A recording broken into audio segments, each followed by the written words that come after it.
Pessoal, então, boa noite. Hoje nós vamos dar início ao último dia do nosso minicurso com a professora Fabi Léo, sobre a paleografia na sala de aula. E, bom, hoje eu estou sem recados, então eu já vou passar a palavra para a Fabi e desejar a todos e todas uma boa aula. Obrigada, Tamires. Boa noite para todo mundo. Bom dia, boa tarde, boa noite para quem está assistindo a gravação. Queria começar agradecendo a comissão por ter topado reorganizar aí essa aula de sexta para hoje, né? E agradecer a todo mundo pela compreensão, por terem topado estar aqui no dia de hoje. Na quarta eu já não estava 100%, na sexta eu passei mal de um jeito que realmente não ia ter como. Então, obrigada por estarem aqui, né? Nesse último encontro junto comigo. Eu queria começar, porque ficaram faltando basicamente 3 tópicos para a gente, né? Só que um deles eu acho que eu vou conseguir, ou pelo menos a gente pode ir conversando para inseri-lo enquanto a gente faz a atividade hoje. Ficou faltando a gente fazer de fato, né? A leitura orientada, que a gente só começou. A gente comentar um pouquinho sobre possibilidades de abordagem temática das atividades que foram escolhidas, né, para aparecer aqui na semana passada e hoje, e alguns recursos que eu tinha prometido para vocês, né, mostrar um pouquinho de bibliografia, se der tempo eu comento alguma coisa sobre, mas mostrar algumas ferramentas que podem ser úteis na hora, né, na sala de aula, na hora que vocês estiverem planejando ou na hora que vocês estiverem executando as atividades. Eu tenho a impressão de que a minha condução da leitura na quarta-feira já ficou um pouquinho confusa, não estava exatamente me sentindo muito bem naquele dia, mas então eu queria recapitular, né? Nós falamos até agora, principalmente focando no que a gente falou no segundo encontro, a gente falou longamente, ou eu falei longamente, né, de como a gente pode aproveitar os recursos que a gente tem no nosso espaço, em sala de aula, enfim, como extrair o máximo proveito desses recursos e os cuidados que a gente tem que ter a depender de quais são esses recursos, né? E aí agora tentando aplicar aquilo que a gente conversou na segunda-feira sobre metodologia de leitura de manuscritos, né, falar um pouquinho sobre a leitura orientada. Qual que é a grande ideia que eu espero que vocês tenham começado a captar, assim, na hora que eu recrutei o Eduardo como meu voluntário? A ideia é que raramente a gente vai simplesmente sair lendo o manuscrito com fluidez, sem nenhuma dúvida, sem agarrar em alguma parte pela primeira vez. Né? Se fosse assim, eu estava desempregada e vocês não precisariam de um mini curso sobre como usar manuscritos na sala de aula. Então, a ideia é a gente fazer uma primeira exploração, uma primeira observação, que é realmente para criar um contato com aquele manuscrito, né? Criar uma familiaridade com tudo que a gente possa a respeito daquele manuscrito. Então, a gente começou primeiro vendo, né, que os documentos que a gente selecionou para essa primeira atividade, que é sobre os registros vitais, eles costumavam ser registrados em livros, né? Então, a gente mostrou que esse livro tem uma capa, que dentro da capa tem algumas anotações que foram feitas posteriormente sobre como esse livro é organizado. A gente viu que as páginas desse livro são numeradas, mas que elas não começam pela página 1, elas começam pela página 239, né, no caso desse livro específico que foi selecionado e que vocês vão receber semana que vem, tá, gente? Semana que vem vocês recebem um PDFzinho com todo o material possível do curso, as imagens das atividades, enfim, para ficar tudo no mesmo lugar quando vocês quiserem rever algum slide ou mesmo utilizar esses manuscritos de fato, né? Enfim, só peço um tempinho para eu organizar com calma, dar uma corrida de olho para ver se está tudo certo, mas vocês recebem pelo mesmo e-mail que vocês estão recebendo todas as comunicações do curso, enfim. Inclusive, se alguém tiver algum pedido especial sobre informação para colocar nesse PDF, é só ir deixando no chat que eu corro o olho e tento, na medida do possível, né, atender aí aos pedidos de vocês.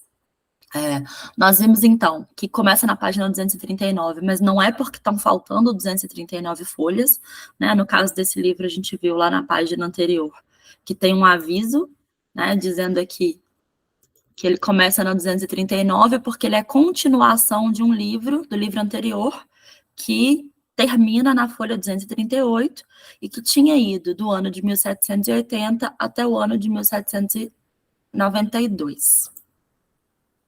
Gente, eu não sei se na hora que eu dou zoom no manuscrito fica de um tamanho suficiente para vocês.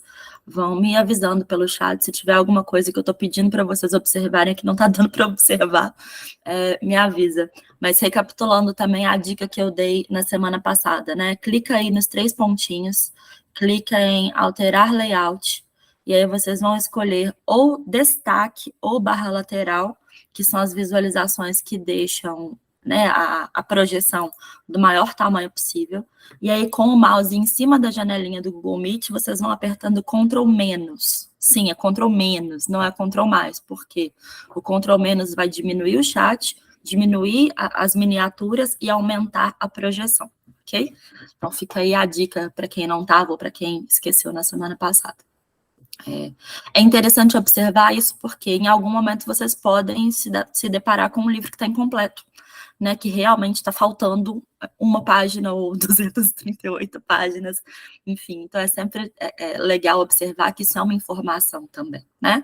A gente também sabe que esse livro, ele tem, do lado da numeração da página, uma rubrica, que inclusive está bem mais escura, né? Os traços estão bem mais grossos do que os traços que fizeram o númerozinho aqui, 239, então a gente fica imaginando se foi uma outra pessoa ou se pelo menos foi em outro momento, né, uma outra campanha descrita, e a gente observa também que nesse livro tem aqui a data, né, do primeiro registro, pelo menos o ano do primeiro registro, bem grandão assim, destacado na margem.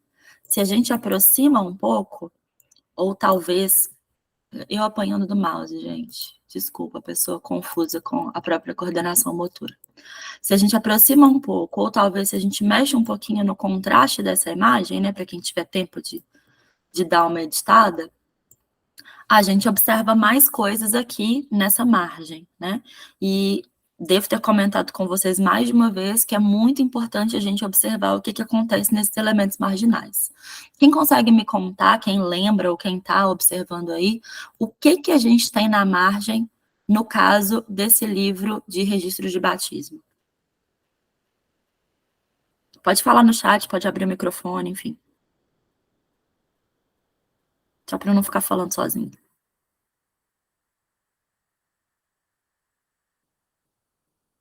A gente vai ter que recrutar a Tamires para participar? É isso mesmo?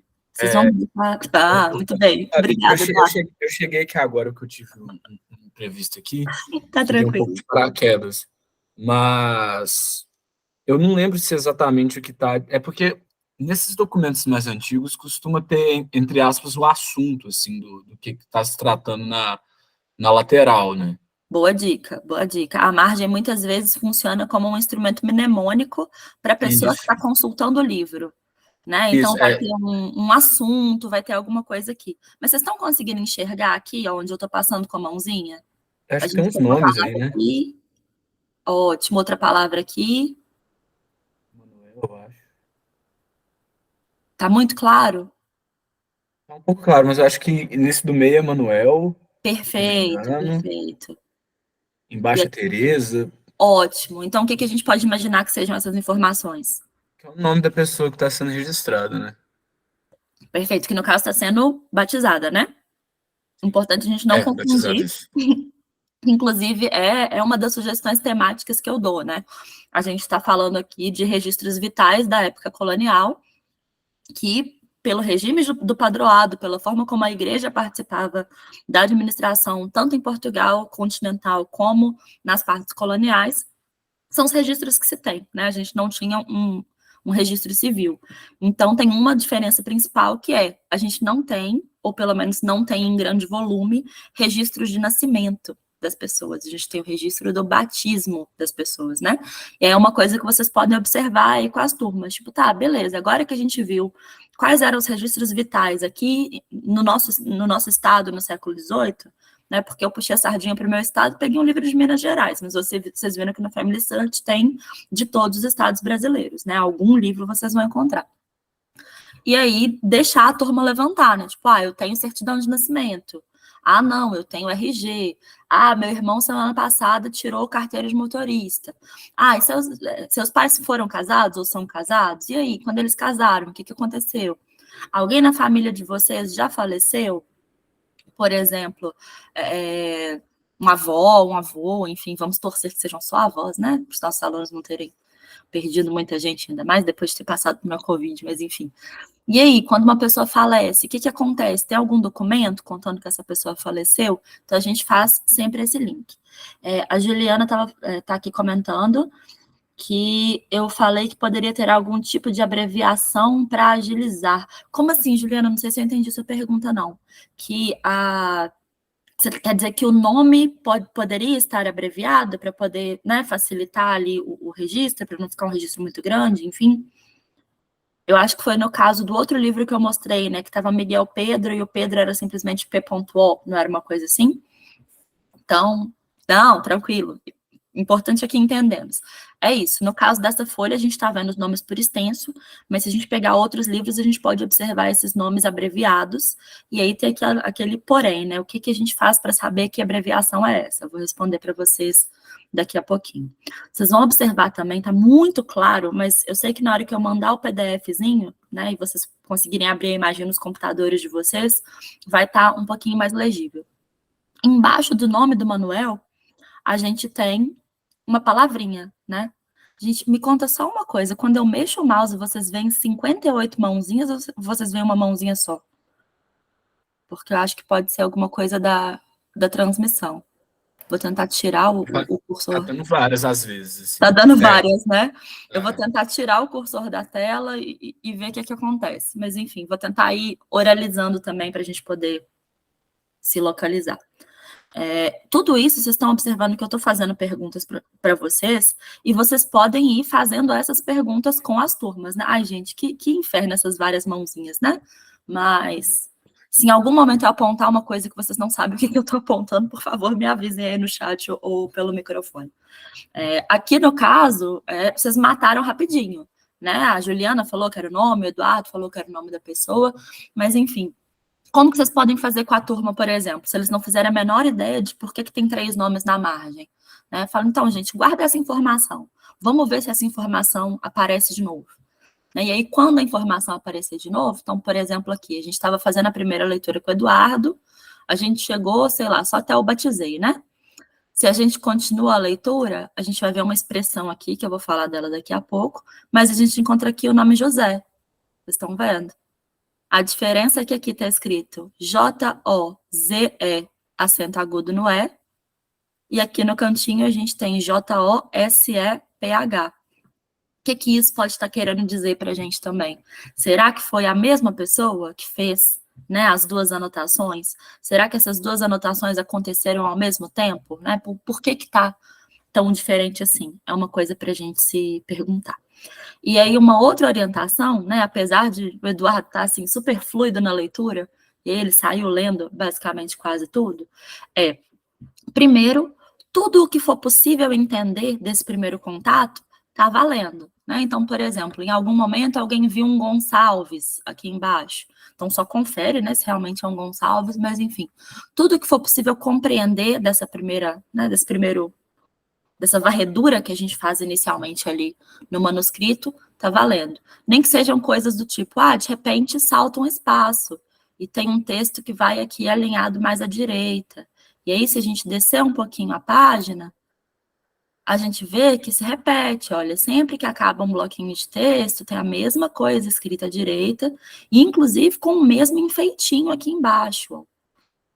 Então, tudo isso tá valendo. Passando, então, dessa primeira observação, né, a gente vai tentar, ou pelo menos no caso do assento de batismo, isso é possível, né, na hora que vocês forem ver a bibliografia, vai ter um livrinho que ajuda vocês muito nisso aí. A gente vai tentar entender se esse manuscrito que está sendo apresentado, se ele tem uma estrutura, né, uma estrutura prévia, digamos assim, uma espécie de modelinho que vai se repetindo e onde as informações vão se encaixando, ou se é uma coisa mais livre, por exemplo, uma carta, enfim. Né? E aí a gente estava começando, então, quando o Eduardo era nosso voluntário aqui na leitura, a entender que a primeira coisa que acontece, então, num assento de batismo é a data, né? É o dia em que aquele batismo, né, que aquele sacramento aconteceu. Uma coisa que eu não sei se ficou muito claro que a gente estava fazendo e que era uma técnica de leitura é o que a gente chama em paleografia de comparação de parciais. Então, por exemplo, eu lembro que o Eduardo deu uma agarradinha aqui no... Na verdade, ele não agarrou, né? Ele só contou pra gente que ele ficou em dúvida. Que ele falou, eu acho que é aos 6 dias, mas eu fiquei meio sem saber que era um aos. Primeiro, porque tinha o caldeirão aqui no canto, que eu ainda não tinha explicado. E segundo, porque esse S, ele tem um formato meio estranho. E aí vocês lembram o que a gente fez para tentar matar a charada sobre se o S realmente era um S ou se era alguma outra letra? Se poderia ser, por exemplo, um J, né? Que nem aqui o S do 6, que teve algum momento que a gente achou que poderia ser um J. Vocês lembram o que a gente fez para poder matar essa dúvida?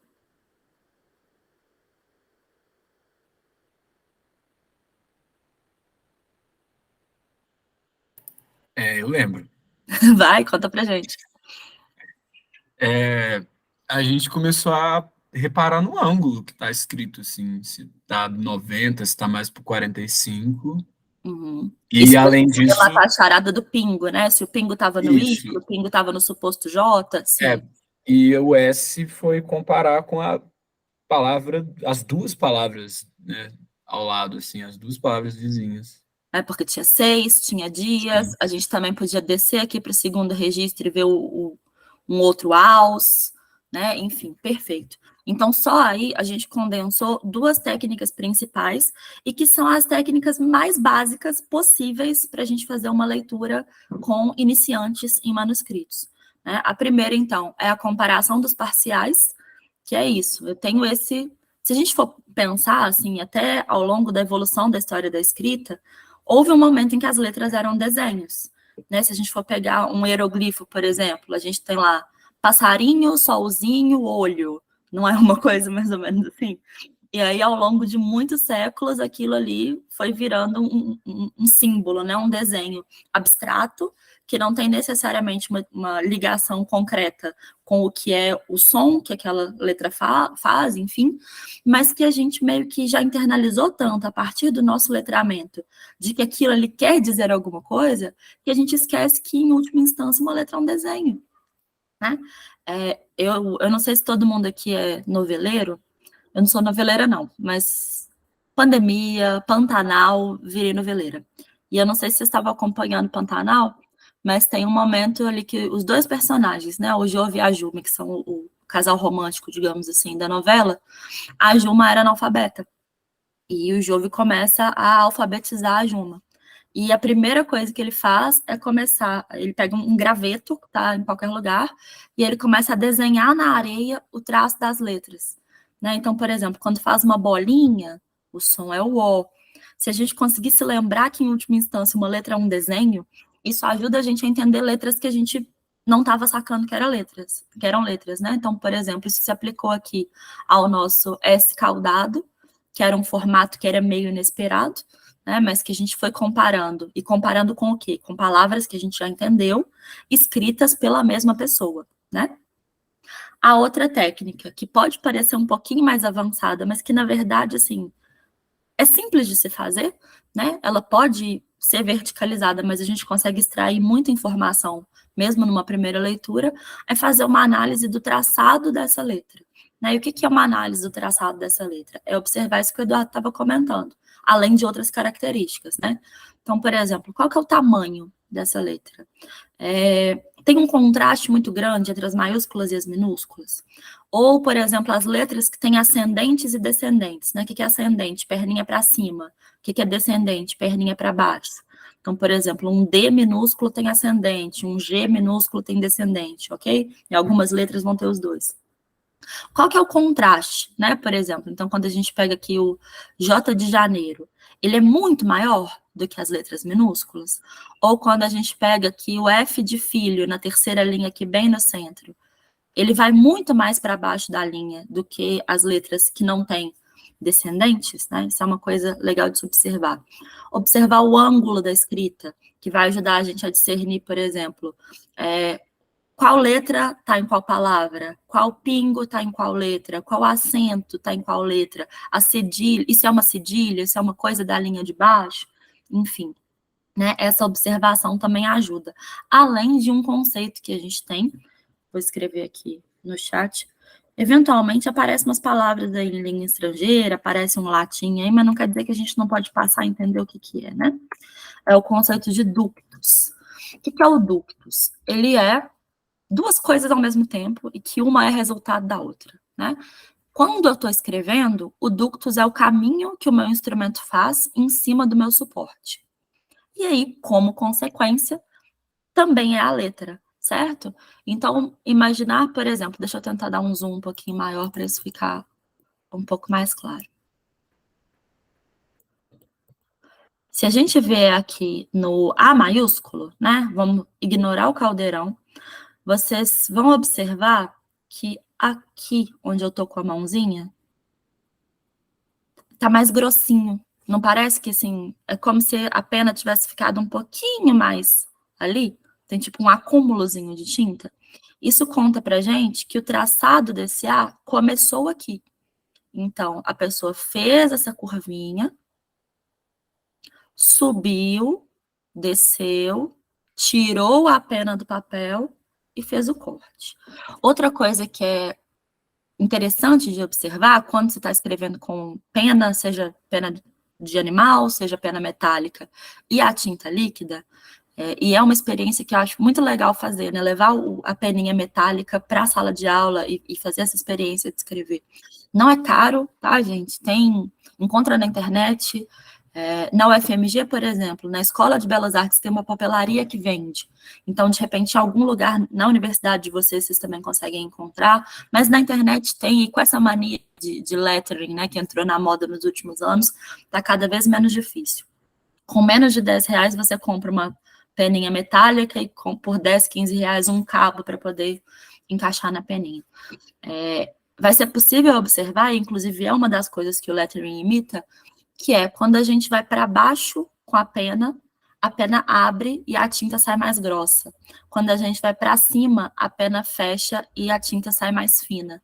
Então, aqui a gente sabe, ó, vocês estão observando que essa curvinha aqui do A, meu Deus, 58 mãozinhas, mas essa primeira curvinha aqui, à esquerda do A, antes do A começar propriamente dito, né, vocês veem que vai engrossando, engrossando, engrossando, engrossando o traço, até o momento que ele começa a afinar, afinar, afinar e fica mais fino, né? É sinal de que está subindo.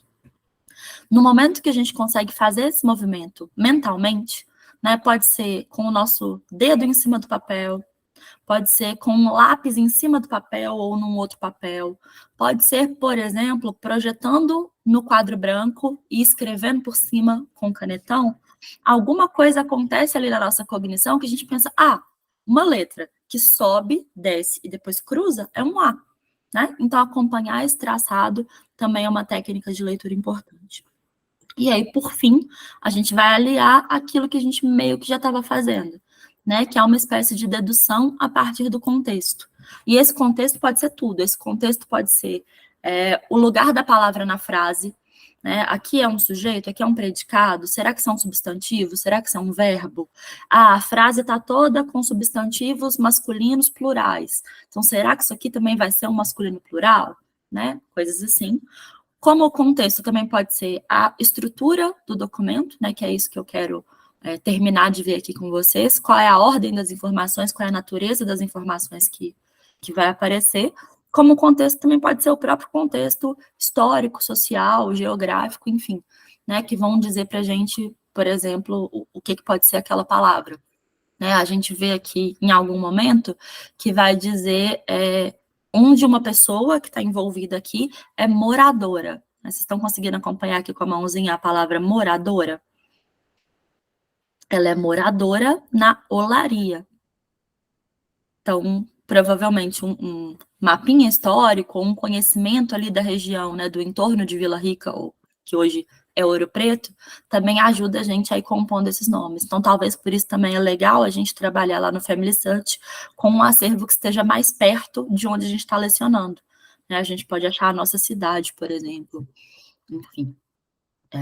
Dito tudo isso, agora eu conto com vocês, assim, percam a timidez, pode abrir o microfone, quem não quiser falar pode escrever no chat, mas antes de a gente continuar a ler, a nossa missão hoje vai ser ler esse primeiro registro aqui, né? O que mais saltou aos olhos de vocês? Quais informações vocês conseguem reconhecer aí que estão aparecendo? Ou vocês querem ir lendo e comentando à medida que aparece no texto? Eu acho produtivo ir lendo e E comentando. lendo e comentando? Então, Eu perfeito. acho legal. Nós temos mais alguém para ler além do Eduardo? Eu vou botar o Eduardo de castigo lendo tudo hoje. Alguém se voluntaria? Boa, Juliana. É isso aí, tá todo mundo aqui para tentar. Vamos lá. Pode abrir seu microfone. E aí o que eu vou fazer é ir passando a mãozinha, né? Eu vou ler de novo a parte que a gente já leu semana passada, e aí você continua, né?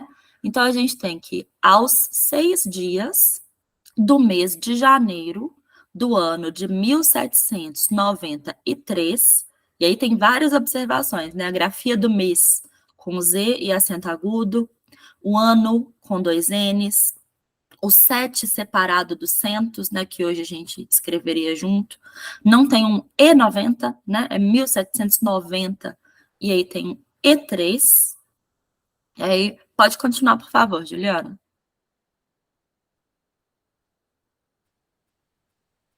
Fabi, primeiramente, desculpa a voz rouca, tá? Tô bastante segura aqui, mas eu vou tentar. Todos vamos sobreviver, vai dar tudo certo, Deixa eu tô ver. escutando perfeitamente. Tem uma coisa que me chamou a atenção, que foi, parece que tá escrito a santo óleo. Posso Aham, estar aqui, né? enganado. Eu relacionei com o contexto de, tipo, batizando, saco? Óleo batizando, vamos lá. Aí fala José Inocente, alguma Mas coisa. volta comigo só um pouquinho, Juliana, porque aqui a gente leu o I3, certo? Isso, A gente tem que continuar daqui, ó. perdão. Vamos lá. Se tiver dúvida em alguma letra, eu já tirei a mãozinha da frente, estou só esperando ela desaparecer de cima da palavra. Eu não consigo identificar o que está escrito depois do 3, mas Aham, pula. depois dessa palavra que eu não consigo identificar, Perfeito, parece que está escrito matriz. perfeito. Que seria, então? Não consigo botar no contexto, então não deu na minha cabeça ainda. Tá, gente, Mas ajuda aí a colega pelo chat. Se a gente está batizando alguém e aparece uma matriz, que matriz que é essa?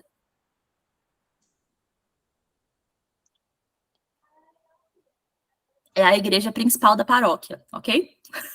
ok. Então agora a Aí, gente já sabe que logo depois da data tem um local, né? Eu estou esperando com toda a paciência do mundo a mãozinha sair da frente da palavra para ajudar vocês a lerem. Mas isso que o Eduardo falou é o que se faz, né? A gente vê, primeiro, quantas letras tem na palavra que a gente não está conseguindo ler, e depois a gente procura o desenho dessas letras. Então, você consegue ver pelo menos isso, Juliana? Antes de matriz, essa palavra antes de matriz, quantas letras ela tem? 4 ou 5. Perfeito, 4 ou 5. Pode ser em forma de hipótese, tá? Alguma dessas, você correndo o olho em outras palavras que você já entendeu, você consegue identificar? Eu consigo identificar um N, Perfeito, que é a primeira, né? isso. Ótimo. E depois do N, eu não sei se é um E. Aham. Esse, você falou sobre o S caudado, mas você falou que o S caudado, ele geralmente vem no final da palavra. Não, ele vem Ou ou no no meio. final ou no meio. Então pode ser um S caudado. Perfeito, pode ser um S Enfim, caudado. Então a gente tem um NES, por enquanto, né? isso. E Um agora T faltam duas, um T, e um A. perfeito. Então, nesta matriz. Ai, meu Deus. Ok, tá bom. E aí, Posso continuar? por favor, o que aconteceu nesta matriz no dia 6 de janeiro? Batizei. Depois de batizei, eu não sei qual é essa palavra. Eu consigo, assim, dou uma hipótese que tenha 4 letras, mas eu vou pular. Posso pular? Pode pular um pouquinho. Pode pular um pouquinho, daqui a Santo pouco a gente óleo. volta. Aham. Santo óleo. Só que o santo óleo não tá no singular, não. O que Santo tem no final óleos. aqui? Santo óleos. Santos óleos, né? Perfeito, no Isso. plural. A, Aham, José, perfeito. inocente ou a Inocente Aqui o que aconteceu? Deixa eu tentar aproximar um pouquinho para ajudar vocês. Essa pessoa, não sei se vocês conseguiram reparar isso, mas ela escreve com a mão um pouquinho pesada. Então, vai acontecer, por exemplo, aqui, ó. Tá vendo que virou uma bolota toda cheia? Era para ser uma letra O. Só que o traço da pessoa ficou tão grosso que emendou tudo numa bolotinha só. Vai acontecer muito, muito, muito quando a pessoa tem a mão pesada, de a gente confundir 3 letras, o O, o A e o E. O que vai ajudar a gente algumas vezes? Tentar fazer o traçado, né? Então, a gente sabe que o A começa da esquerda, faz uma bolotinha completa e termina na direita com uma perninha que começa embaixo, né? O O, ele faz a mesma coisa, mas quando acaba a perninha do O começa em cima. E o E não começa do canto, o E começa do miolinho. Em alguns momentos a gente vai conseguir fazer isso. Em alguns momentos a gente não vai conseguir fazer isso, né? No caso, se você observar aqui o E de José, ele não é muito diferente dessa última letra aqui. Ela só faz um arrematezinho, né? Ela só tem uma puxadinha a mais. O S que você está falando, Laís, é o S caldado ou é o primeiro S de Santos? Conta aí pra gente. Então, a gente sabe que José era inocente, certo? A gente podia pensar inocenta, né? Mas tem a ver com o resto do contexto, esse inocente? E aí a gente faz uma pausa, né? E aí, de novo, vocês estão entendendo como que leva tempo? Porque a gente tem que ir decifrando cada pedacinho, entendendo o que as palavras querem dizer. E aí, no momento que a gente para consultar uma palavra, a gente já esqueceu tudo que a gente leu antes, né? Então, isso serve para demonstrar também que essa leitura é feita com muita calma e é feita de várias vezes. Então, por exemplo, a Laís já observou que ela está com muita dificuldade de entender que esse desenho aqui é um S. Então, o que ela vai fazer? O que qualquer um de vocês vai fazer ou vai propor para qualquer pessoa que esteja fazendo atividade e que tenha dificuldade com um caractere especial? Marca. Pega, sei lá, vamos supor que você está com papel, né? Pega um marca-texto de uma cor e toda vez que aparecer essa letra que você está em dúvida, marca ela da mesma cor. Em algum momento, aquilo ali vai te dar um acúmulo que te permite saber o que é. Aí, agora, eu quero saber algumas coisas. Primeira coisa que eu quero saber, o que é um inocente?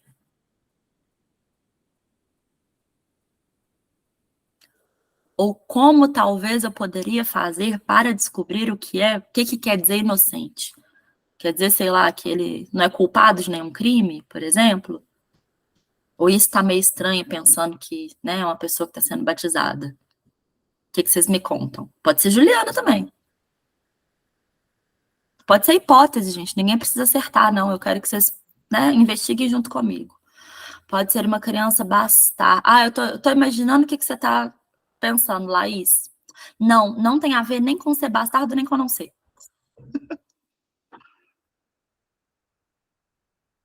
Vocês estão confundindo com a palavra natural, que a gente pode, se aparecer ou se não aparecer, a gente pode conversar de novo. Eu vou colocar para vocês no... Aí, Juliana foi chegando perto, né? Virgem, poderia ser. Mas pensando aqui em quando a gente foi batizado, quem de vocês aqui, quem de nós foi batizado? Eu fui batizado, né? Nem sou cristã mais, mas fui batizada. Vocês tinham que idade? A maioria de nós, pelo menos quem é batizado na igreja católica, é batizado bebê, né? Tamires já deu a letra aí, né? É uma pessoa que não tem pecado, ou que pelo menos se entende na doutrina da igreja, que meio que não deu tempo dela cometer pecado, sabe como? Ela é pequena demais para cometer pecado. Então, eu vou colocar lá no material um texto do Iracide Nero, que fala um pouquinho sobre como analisar registros paroquiais e que tem todo esse vocabulário, né? Lá a gente vai ver que inocente é uma criança, geralmente até os 7 anos. né? Porque, assim, não cometeu pecado, beleza, mas em que idade a gente começa a conseguir cometer pecado? Né? Então, podem levar aí a ideia de que a criança é entendida nesse sentido como inocente, então pode ser bebê, pode ser uma criança maiorzinha, só que se for maior de 8 anos de idade, nesse contexto do século XVIII, já não é entendido como criança, né? Então, inocente, menos de 7 anos de idade, ok? O filho natural é aquele filho que ele não é concebido dentro do casamento, mas que ele também não é concebido dentro de um adultério. Então, mais propriamente, por exemplo, filho de 2 pessoas solteiras, digamos assim. Então, é nesse sentido. Se for um filho ilegítimo, mas que uma dessas pessoas é casada com outra pessoa, aí já é um filho adulterino. Todos esses vocabulários podem ir aparecendo para a gente, e a gente pode ir conversando, primeiro, sobre o que eles querem dizer, e segundo, sobre por que interessa escrever aquilo ali no registro de batismo, né? A gente pode ir aguçando essa curiosidade com quem está lendo. Juliana, você leu aqui a palavra batizei, certo? Aconteceu alguma coisa nessa palavra batizei que saia um pouco do que a gente espera para a grafia de hoje em dia? Sim. O quê? Eu posso estar enxergando um P. Um P de pato, depois né? do A. Perfeito. Então, na verdade, está escrito baptizei, certo? Isso. E com isso, a gente já matou essa letra que aparece aqui de novo. Você está concordando comigo que é a mesma letra? Sim, concordo. Então, aqui tem um P, né?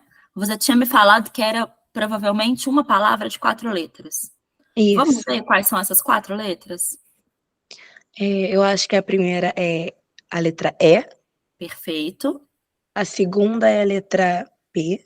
Sim. Depois A do P. terceira, eu estou em dúvida. Sim. Quais são suas E hipóteses? eu chutaria I. Aham.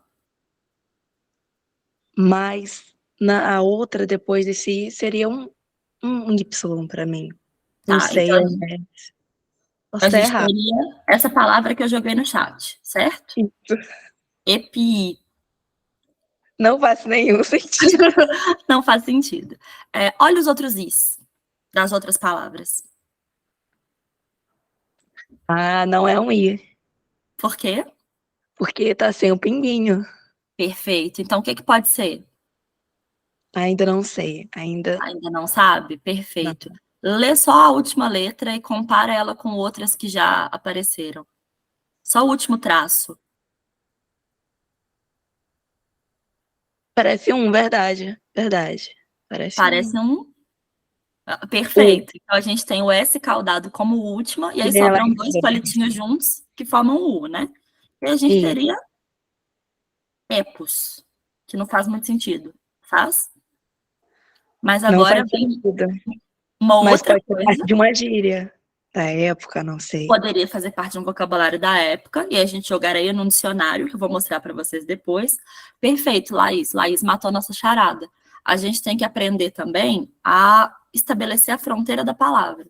Lembra que lá no 700, né, tem um espaço que a gente não colocaria? A gente tem que lembrar que pode acontecer o contrário, de parecer que não tem espaço, mas tem. Então, seria, na verdade, os, no verbo pôr. Só que aí vocês vão falar, pô, o pus tá com S, o mês tá com Z, que palhaçada que é essa? É importante a gente pensar num conceito também, que é o de estado da língua. Então, o que estava acontecendo com o português na época que esse manuscrito foi produzido? Ali entre os séculos 17, 18, por exemplo. O português estava passando por 2 fases, digamos assim, ou por uma espécie de transição entre 2 fases que determinam como que as palavras são compostas. E aqui interessa para a gente falar a primeira fase, que é uma fase que a gente chama de fonética. Em português, essa letra e essa letra têm sons muito diferentes? Se tiver, por exemplo, como a última letra da palavra, do ponto de vista da pronúncia, por exemplo, essa palavra aqui que eu joguei no chat, essa segunda palavra que eu joguei no chat, elas têm alguma diferença?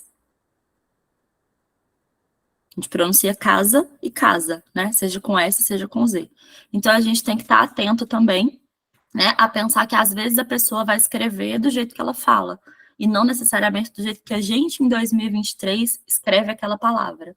Né? Então, aí vão aparecer intercâmbios entre SZ, entre M e N, entre M ou N e o tio, entre I e Y, né? A gente tem que estar sempre atento a isso. Então, nós já sabemos, e a Juliana tinha matado metade da charada, e a Laís matou a outra metade, que é, essa pessoa, ela batizou e pôs os santos óleos, né? Então, ela consagrou aquela criança, né? É uma parte do ritual.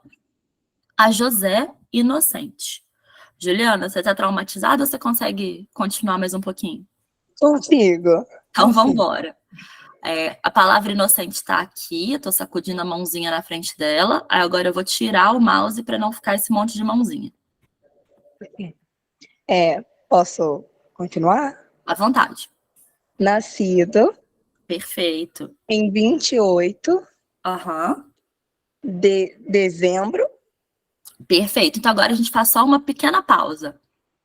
Aos 6 de janeiro, estamos batizando uma criança que nasceu 28 de dezembro. Né? Então agora a gente sabe a idade dela certinha. Isso vai acontecer em todo registro de batismo? Fiquem atentos, nem sempre, tá? Às vezes a gente não tem a data de nascimento. Às vezes a gente tem, sei lá, ele tinha poucos dias, ou que ele tinha tantos meses, né? Mas nesse caso a gente tem uma informação importante. A gente tem a data de nascimento do José. Então, pode continuar, por favor. Ele nasceu em 28 de dezembro, e aí? Filho natural.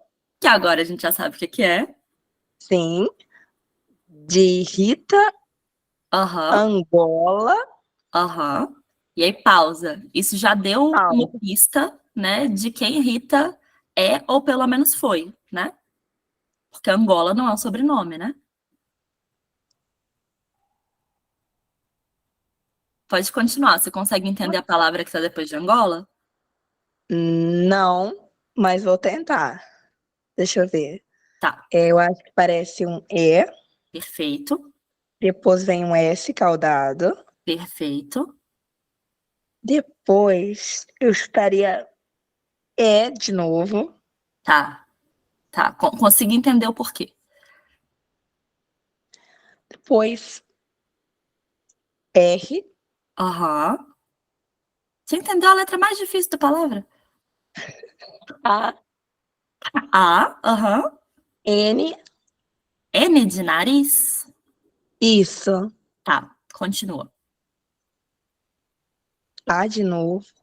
Perfeito. Então agora a gente tem que matar algumas letras que não estão se encaixando, né? Porque senão a palavra ficou isso aqui.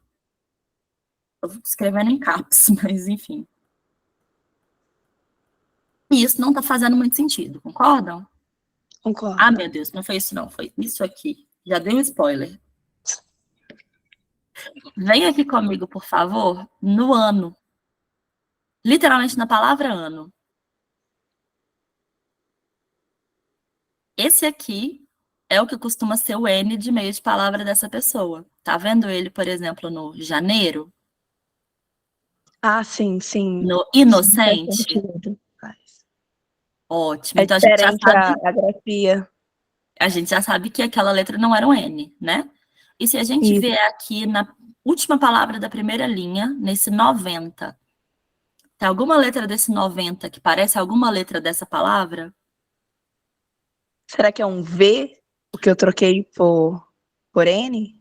Perfeito. A gente poderia, inclusive, debater se é um V ou se é um U. Mas, de toda forma, vai estar cumprindo a função do V.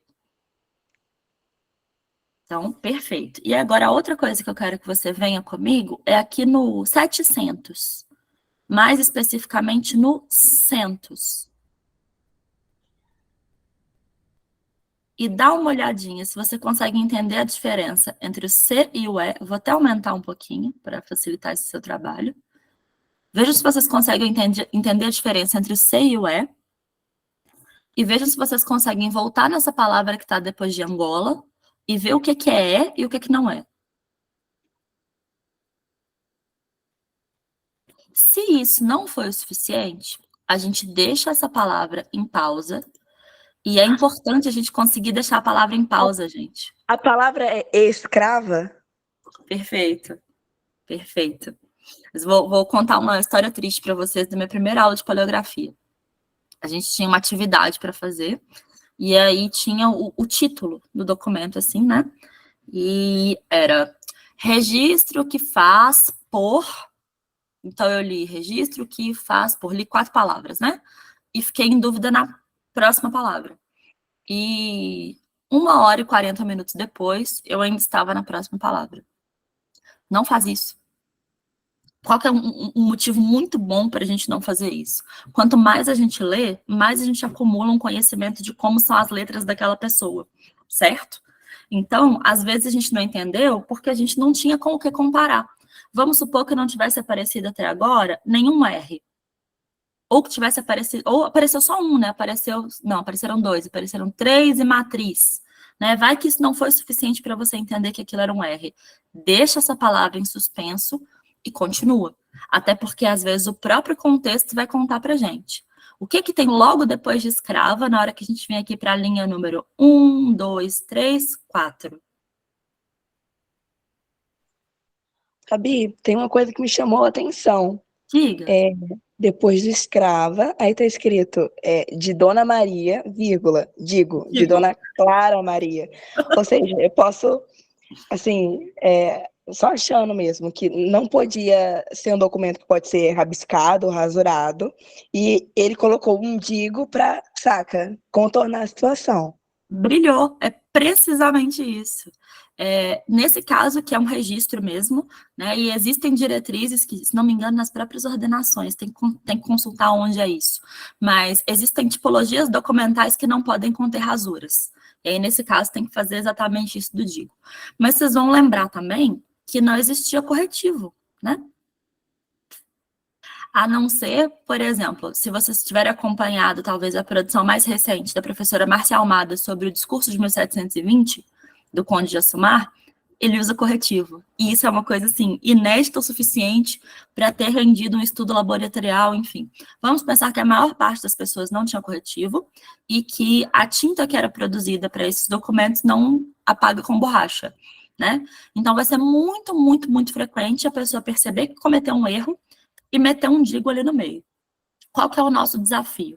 Além de, né, ajudar a pessoa que está lendo com a gente a entender isso, o que, se a gente for pensar, é quase intuitivo, né, mas não necessariamente, a parte mais difícil é, que exatamente ele errou? Ele errou só o Maria? Ele errou o Dona Maria? Ele errou desde o Rita? Né? Então, toda vez que estiver aparecendo um digo, a gente tem que ficar atento. Outra coisa que o digo também chama a atenção para a gente, é que às vezes o nosso objetivo não é ler. Né? Às vezes a gente está lendo, por exemplo, só para coletar as informações do manuscrito e jogar numa planilha, jogar num quadro, jogar numa fichinha. Então, a gente pode ter acabado de coletar a informação errada. Né? Mas nesse caso, acho que deu para perceber. Né? E por que eu falei segura a onda aí que o contexto vai contar para a gente?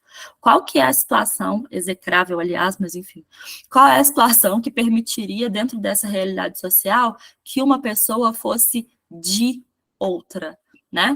No momento fala que a Rita Angola é alguma coisa de Dona Maria, a gente volta, isso já deu uma luz para a gente terminar de ler a palavra escrava, certo?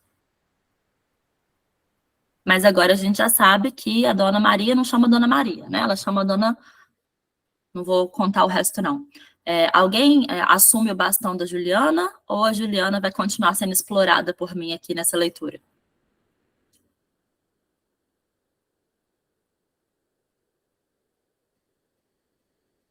Juliana, seus colegas não estão querendo te aliviar. Lê mais um pouquinho comigo, por favor. Deixa eu ver. Então, vamos embora. Dona Clara Maria. Perfeito. Essa palavra eu não identifiquei, mas acho que começa com C. Perfeito. A gente sabe que é o sobrenome dela, certo? É o sobrenome. Perfeito. Começa com C. Eu não sei se é um A ou um O. Eu diria que é um A. Aham. Com base no que você diria que é um A? Eu estava comparando com os outros A's que ele estava escrevendo. Perfeito. Um S. Aham. Esse símbolo, não sei. Eu não sei, tá muito juntinho a letra. Tá muito Mas juntinho. Mas são 3 eu acho letras, ok? que são 3 letras. Meu Sim. Deus. A última tá fácil, vai pra última. É o O, Um O, certo? A perfeito. última é o O. Perfeito. Essas 2 letras, será que... Deixa eu ver, deixa eu comparar aqui. Perfeito. Antes do O, Uhum. seria o T Não. O ou o T X? é a primeira dessas 3. O Tem T. uma letra entre o T e o O, ok? O que você O vai ter que R de fazer agora? novo? Castro. Castro, perfeito. O que a gente tem que fazer nesse momento? Aprender a discernir qual que é também a fronteira entre uma letra e outra. O que ajuda a gente nisso aí? Pegar lápis de cor, caneta colorida, passar por cima. Se está projetado no quadro, pegar canetão de 2 cores, passar por cima de uma, passar por cima de outra, né? Eventualmente, quando eu estou tipo muito chique e eu consigo projetar do tablet, na própria projeção eu já escrevo o T de verde, por exemplo, e o R de azul, e isso vai ajudar. E vocês devem estar observando que eu estou o tempo inteiro fazendo um joguinho de zoom, né? Então, na hora que a Juliana falou, tá muito embolado, não estou conseguindo ver essas letras, eu aproximei, só que a gente não vai ler, né? Não vai ficar igual besta lendo 3 palavras de uma vez. Então, assim que a gente matou a nossa dúvida, a gente volta a mostrar, vocês lembram dessa instrução? Mostrar a linha inteira de uma vez, ok? Então, a gente já sabe que, né, a Rita Angola, ou seja, não nasceu no Brasil, né? Ela é a mãe do José, que é inocente. Isso está confirmado pelo fato de que hoje, né, o hoje do documento, é 6 de janeiro. E o bebê José nasceu no último 28 de dezembro, porque se fosse de outro ano, né, estaria falando que era de outro ano. A gente sabe que Rita não é casada, porque José é filho natural dela, né? E a gente sabe que Rita foi escravizada pela dona Clara Maria de Castro. Continuam algumas informações. Vamos ver sobre quem são essas informações? Estamos nessa palavra aqui, ó. A gente está na linha número 4 e faltam 3 palavras para terminar a linha número 4. Vocês estão observando isso também que eu estou fazendo? Então, ajuda, por exemplo, para os alunos que estão na última fila, um aluno que tem alguma dificuldade visual, por exemplo, sei lá, quem nunca tem aquele aluno que é míope, mas vai para aula sem óculos, né? Ou que usa lente de contato e hoje a lente de contato embaçou, ou que foi no oftalmologista 3 anos atrás e o grau já está errado, enfim. Quanto mais vocês conseguirem fazer uma espécie de audiodescrição do que está acontecendo, ajuda também, né? Ou seja, sei lá, o mouse ficou louco e está mostrando 5 mãozinhas. Então, vamos mostrar uma outra forma de ajudar essas pessoas a se localizarem. Tá vendo? Quem nunca? Quem nunca foi para aula sem óculos? Acontece. Ainda está conseguindo enxergar muita coisa, Laís. Depois você vê se esse S escaldado, você não bota na conta de estar sem óculos hoje. Vamos continuar mais um pouquinho? Aí, parei na de Castro, né? Aí Perfeito. seria viúva do doutor. Perfeito. E de onde você matou esse V de viúva? Olha, eu tentei olhar pelas outras letras, eu consegui formar em um I-U-VA. Ou Uhum. seja, aí depois eu presumi, né, que essa letrinha do começo parece como se aproxima de um V, certo? Parece Foi o que acontece. parece um pouquinho o V de 20 da linha 3, não parece? Perfeito. Isso. Isso é muito Mas eu importante fiquei com fazer, dúvida tá, nessa gente? letra de Eu faço início. uma coisa também, seja no quadro, seja no caderno ali do lado da pessoa, que é fazer tipo o roletrando do Silvio Santos. Então, eu não entendi a primeira letra, mas deixa eu colocar no chat. A pessoa projetando em 2 telas, tem hora que não sabe onde que o mouse tá. Eu não entendi a primeira letra, mas eu entendi I, uva. Então, eu deixo assim. lacuna e uva. Em algum momento, aquele V vai aparecer, certo? Então, a alegada senhora, né, da Rita Angola, ela é viúva, e quando o marido dela estava vivo, quem era esse marido? Ele era o doutor Manuel Manso da Manso. Costa Rei. Perfeito. Eu amo esses sobrenomes engraçadinhos portugueses. Outra coisa que a gente pode observar. Dona Clara Maria de Castro, viúva do doutor Manuel Manso da Costa Reis. O que tem de diferente aí?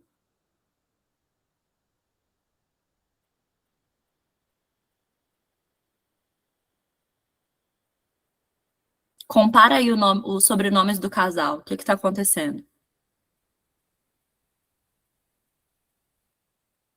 Eles não têm o mesmo sobrenome, né?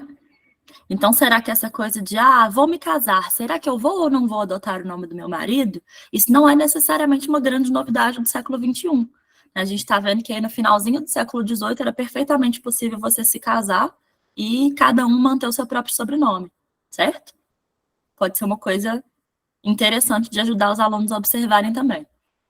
E agora, uma última informação sobre a dona Clara Maria, que eu já dei spoiler antes, né? A gente sabe que ela é moradora na olaria. E aí eu queria que vocês observassem esse D de moradora, porque isso vai acontecer muito, muito, muito, muito, muito. Esse é um formato de D que ele vem lá da Idade Média, lá do século VIII. O que está acontecendo com ele? A ascendente dele, em vez de simplesmente ir para cima, ela faz assim uma curvinha para a esquerda, certo? Essa é uma forma muito fácil de a gente bater o olho e saber que é um D, porque esse hábito de fazer a descendente curvando assim para a esquerda, ele vai permanecer até o século XIX. Então, às vezes, é uma letra que está um pouco mais rebuscada do que de costume, tem um enfeitinho ali que não faz parte, mas a gente já tem, assim, uma grande chance de ser um D pelo fato de estar curvadinha aí para a esquerda, ok? E aí a gente tem, depois de olaria, 2 pontos. Daqui a pouco a gente vai conversar sobre qual que é a função desses 2 pontos na frase, se é a mesma coisa que seriam os 2 pontos hoje, por exemplo. Vamos continuar? Você ainda tem fôlego, Juliana? Vou tentar. Vamos embora. Foram padrinhos. Só uma pausa. Como que você matou esse foram? Ponto. Foi na fé, tô brincando. Esse F aqui, o O, o R também, que já vinha, né, de palavras tipo como escrava, esse similar, o A, o O, e parece que é um tio em cima desse O. Então, assim, é um eu diacrítico qualquer que está fazendo a função de nasalização, né? Mas minha pergunta não foi essa. Isso aí não é forão? Pensei nisso também. Mas qual foi a hipótese que apareceu na minha cabeça? Que nessa época, posso estar completamente enganada, mas tipo, nessa época poderia ter outra regra de ortografia, não sei. Lembra da influência da fonética? Isso. E agora a gente vai ressuscitar dentro da gente uma voz portuguesa de Portugal. A gente vai pensar que, muito provavelmente, a pronúncia dessas pessoas não era o português brasileiro de hoje em dia, certo? Então, o que vai acontecer? Nesse caso, o verbo muda, né, de acordo com o tempo verbal. Então, eu vou pegar um outro verbo, que é o verbo encontrar, que é o mesmo verbo no futuro e no passado, ok? Então, por exemplo, se eu escrever hoje para vocês no quadro, o quadro é ótimo, né? Tá escrevendo no chat, mas é como se fosse nosso quadro. Se eu escrever essa palavra que eu joguei no chat agora, qual que é o tempo verbal que a gente espera que seja? A gente espera que seja futuro, né? Que seja um encontrarão no futuro. Mas a gente pode pensar que essa pessoa está pronunciando encontraram. Então, passado. E aí, ao mesmo tempo, se a gente escrever hoje, em 2023, assim com M no final, a gente pronuncia encontraram, que é o passado, né? Mas a gente pode imaginar que essa pessoa está pronunciando encontrarão, que é o futuro. Então, estejam atentos. No século XIX isso para de ser comum, mas até o século XVIII é muito, muito, muito comum que a terminação do futuro seja o AM e a terminação do passado seja o AOTIL. Juliano, portanto, brilhou na sua dedução. Até porque a gente também poderia pensar, né? O batizado já aconteceu, né? Então não tem como alguém ser padrinho no futuro. Então foram padrinhos. Quem foram padrinhos, Ju? Eu tô folgada aqui chamando Juliano de Ju, né? José Gonçalves Pereira, vírgula, casado. Perfeito. Vírgula de novo. E Maria Par. Eu sei. Vou aumentar um pouquinho. Não sei. Pula. Pula essa palavra, vai para a próxima. Escrava. De quem?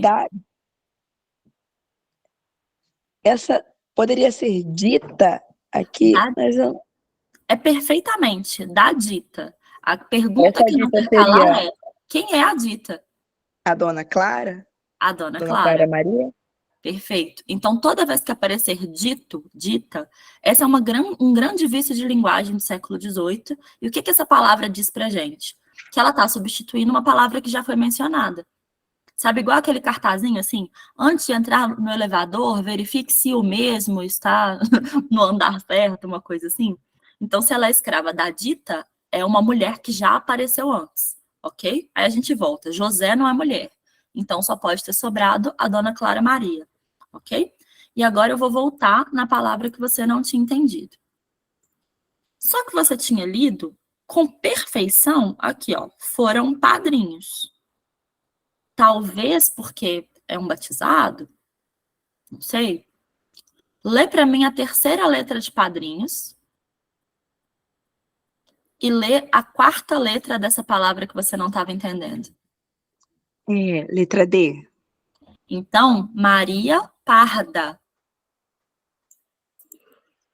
Escrava da dita. Eu tinha pensado nisso, mas sabe o que me pôs em dúvida? Esse puxãozinho no A. Eu não sabia se poderia ser outra letra, ou poderia só, tipo, um fim de palavra, Você sabe? no último A, né? Isso. Então, vamos voltar aqui o zoom para ver a linha toda de uma vez e me conta quantas vezes isso acontece no final de uma palavra. Nossa, bastante vezes. Agora que eu tô observando, né? Matriz inocente. No final da Clara, da Maria, viúva. Então, a gente já vê que essa pessoa que está escrevendo, ela tem uma espécie de automatismo. Ela termina a palavra, ela puxa um negocinho para cima. Ela puxa até no R de doutor. Tá vendo ali no final da quarta linha? Isso também. Eu, a primeira vez que li, fiquei tipo assim, Maria Parela, porque parece que o corpo do D tá separadinho da haste. Né? A pessoa fez o corpo, tirou a pena do papel, voltou e fez a haste. Mas na hora que a gente compara com o D de padrinho, né? E agora a gente já tá quase terminando, né? A gente tem um ponto, e aí eu pergunto, esses 2 pontos eram 2 pontos? Ele tá ali cumprindo a função ou de um ponto final, ou de um ponto e vírgula, certo? Então, a gente também tem que estar preparado para essa ideia de que a pontuação não tem exatamente a mesma função que teria hoje, né?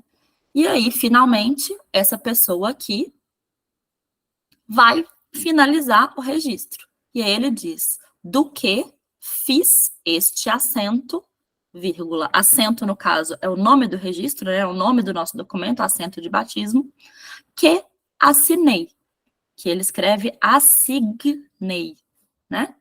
Então, se ele diz que é ele que está assinando, a gente sabe que a pessoa que batizou, né? Porque batizei na primeira pessoa, é essa pessoa aqui. O vigário, VIG.O, Bernardo, BERN.DO, José da Encarnação. Seria encarnação, né? ENC.AM. Eu estou adiantando aqui a leitura para você, só para a gente poder chegar na próxima atividade e no final dos recursos, enfim. Mas o que seria bastante interessante de vocês fazerem? Continuarem lendo os registros, né? Para ver, por exemplo, aqui eu já aponto uma diferença. Nesse registro de 6 de janeiro, batizei. Então, foi o vigário que fez o batismo. Quando a gente vai para o próximo registro, que é o dia 7 de janeiro, então, primeiro a gente já sabe que teve batizado em dias seguidos, né? Sei lá, eu pelo menos estou acostumada hoje em dia, batizada domingo. Aqui a gente teve batizado num dia e no outro, né? Inclusive tem uma função, gente, não sei se vocês sabem disso, mas no Google Sheets tem uma função que você bota a data, tipo 06/01/1793, e ele te conta que dia da semana era aquilo. Isso é muito legal. A gente pode descobrir em que dia da semana essas crianças estavam sendo batizadas.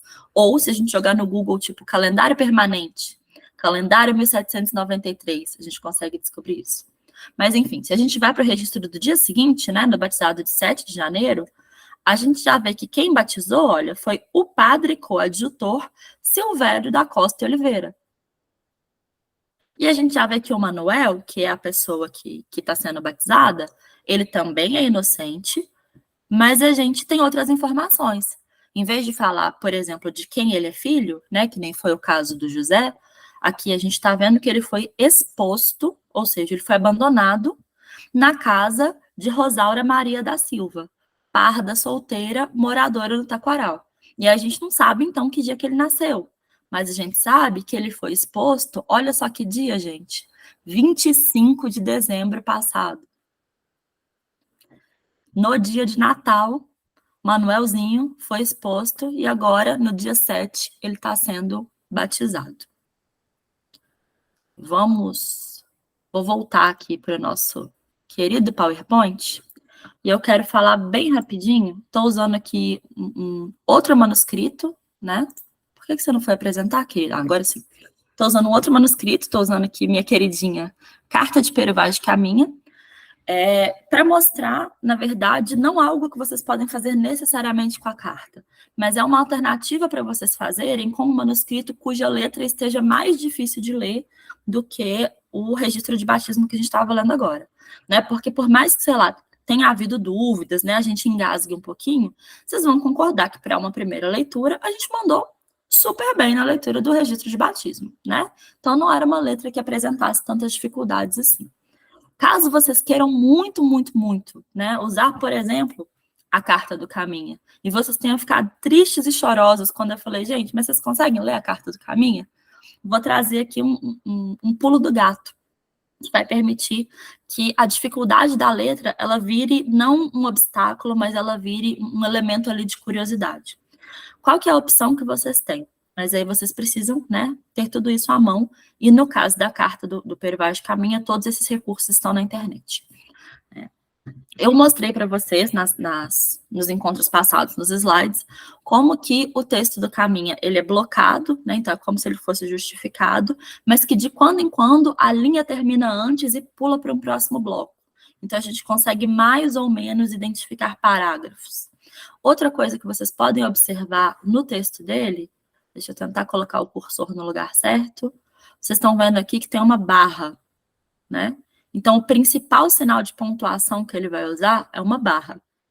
Essas duas informações, né, quando o parágrafo acaba e quando a frase, digamos assim, acaba, por que elas vão ajudar a gente? Lembra daquele contexto de a gente querer usar um manuscrito que é muito extenso, que é muito longo, mas que não necessariamente a gente vai ter tempo de usá-lo inteiro? Com isso, aí a gente já dá uma batidinha de olho num conjunto de texto, que pode ter começo, meio e fim.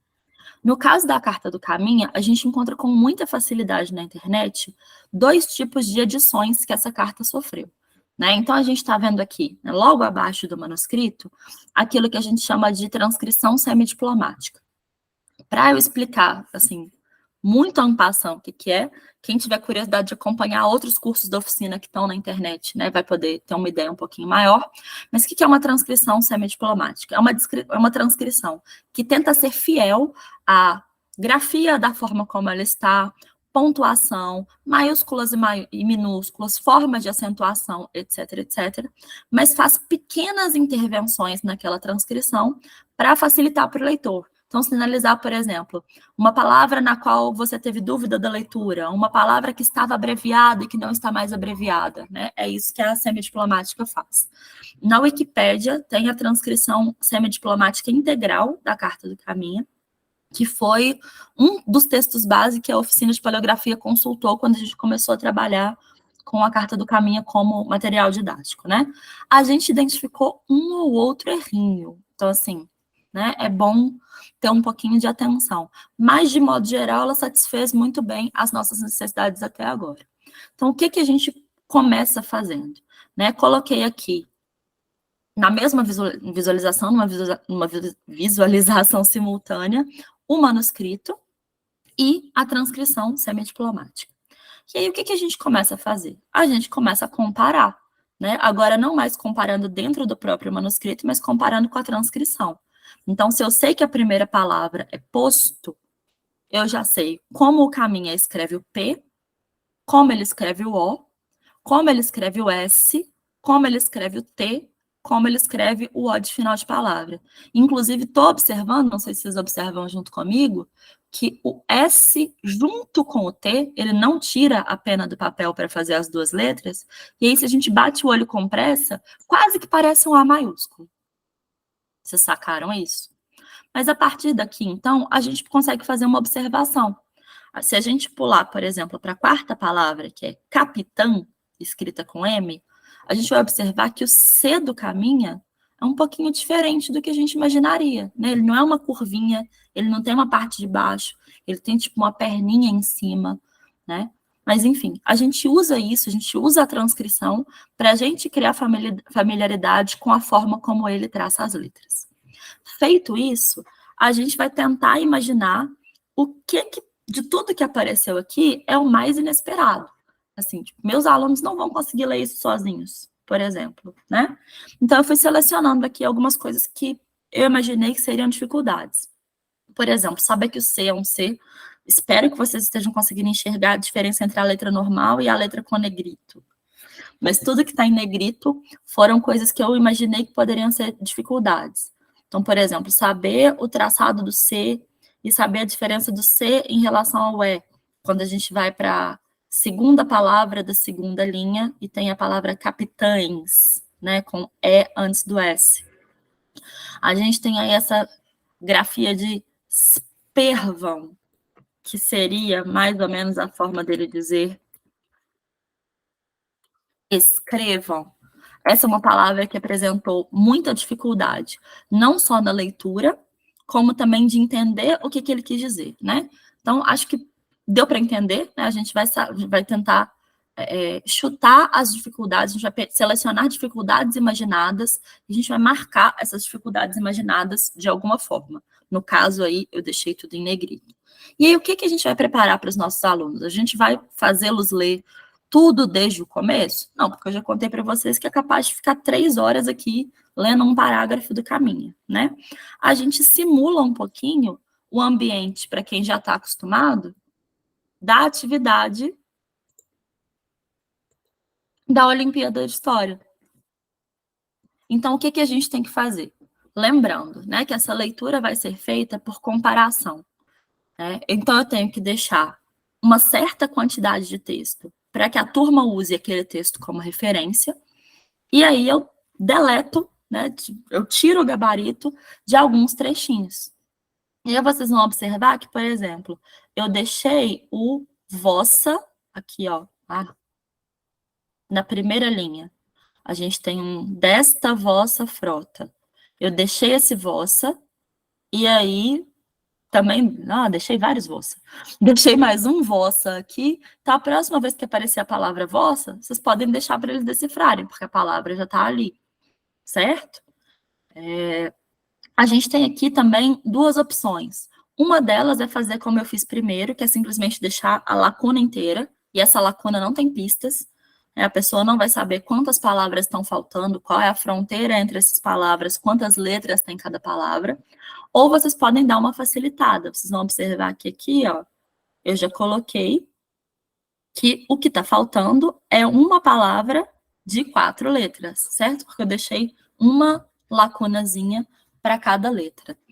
Essa seria uma forma, digamos assim, de ajudar a trabalhar uma caligrafia que pareça mais difícil. E aí tem um instrumento que é muito, muito, muito legal para o trabalho com paleografia e que pode ser usado em sala de aula, que é o que a gente chama de quadro escriptográfico. Eu vou mostrar aqui para vocês 2 quadros escriptográficos. Um que foi feito para a própria Carta do Caminha, pela equipe da oficina. E aqui a gente simplesmente foi recolhendo as amostras das letras, né? Esse dia eu estava muito, muito, muito motivada.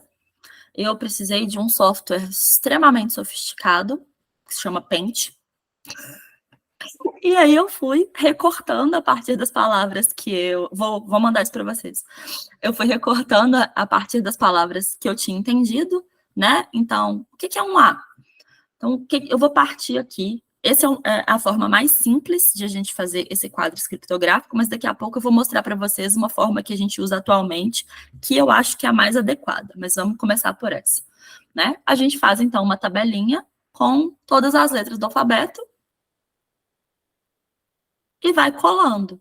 E aí, lembrando, né, que às vezes, lembra que a gente não escreve a letra, né, igual todas as vezes? Pode ser que tenha 2 Gs um pouco diferentes do outro. Vou colar os 2.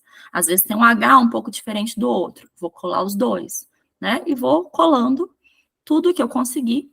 E aí tem uma particularidade, né? O Pero Vaz de Caminha, ele basicamente não usa maiúsculas. Então, eu não estou separando aqui maiúscula e minúscula, porque meio que não tem maiúscula, né? Mas o tempo inteiro a gente foi fazendo anotações para a gente mesmo. Então, por exemplo, saber que tem um R dele que é muito semelhante ao S caudado. Saber que o S dele de final de palavra parece muito com a letra grega sigma. Então, isso, enquanto vocês estiverem montando esse quadro escriptográfico, vocês podem ir observando. E aí, tem essa opção, né? Eu vou mandar para vocês, vou mandar do Caminha, ele não está muito completo, não, mas já é um primeiro passo, né? Que vocês podem ir continuando, porque eu sei que é um documento que muita gente quer usar, e eu sei que é uma letra que quase ninguém consegue ler de primeira, né? Vocês podem fazer, então, dessa forma. Vou mandar também o quadrinho em branco para vocês preencherem. Vocês podem fazer dessa forma, né? Paint, ou mesmo dando print screen. Se a gente der o print daquela forma que a gente dá Windows Shift S, ele deixa a gente recortar um pedacinho e colar. Mas ele não precisa ser necessariamente um quadro escriptográfico digital. Ele pode ser, se alguém na sala tiver recurso para isso. Então, pode ser, sei lá, no laboratório de informática. Então, tem um computador para cada dupla ou para cada trio. A gente pode combinar que, sei lá, uma dupla vai fazer as vogais e 2 duplas vão fazer as consoantes, né? Alguma coisa assim. Se o lugar tiver internet, vocês podem fazer isso numa mesma tabela dentro de um Google Docs. Então, enquanto o Eduardo está preenchendo a letra A, o Leonardo vai lá e cola uma letra B, a Laís vai lá e cola uma letra F, e tudo vai ser alimentado no mesmo documento. Se não tiver como, né? Se, por exemplo, eu estudo na Fafiche, na UFMG, a internet da Fafiche não ajuda a gente a estar o tempo inteiro no Google Drive, não. A gente cria uma forma, né, de o trabalho dessas pessoas não ficar redundante. Então, sei lá, o Leonardo vai cuidar das vogais, a Juliana vai cuidar de metade das consoantes e a Laís vai cuidar da segunda metade das consoantes. Enfim, né? Mas existem outras formas de fazer esse quadro.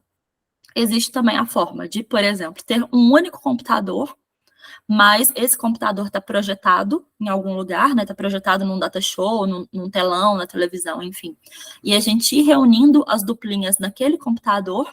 Então, sei lá, vocês têm, pode fazer até uma gamificação. Olha, vocês têm 10 minutos para encontrar todas as letras A que tem nesse manuscrito. Ou vocês têm 5 minutos para encontrar o maior número de consoantes que vocês conseguirem. Né? Então, pode fazer, assim, né, um uso alternado da mesma máquina, ou vocês podem fazer o quadro escriptográfico analógico, E aí tem, de novo, pelo menos 2 formas, e eu encorajo, gente, assim, eu acho que o momento que a gente usa uma atividade diferente, o momento que a gente usa uma metodologia mais ativa, é um momento para a gente brincar também, sabe? Eu, pelo menos, me sinto muito renovada quando eu consigo colocar a minha criatividade numa atividade que eu estou pensando para as minhas turmas. Então, se isso for um peso para vocês, não precisa, simplifica.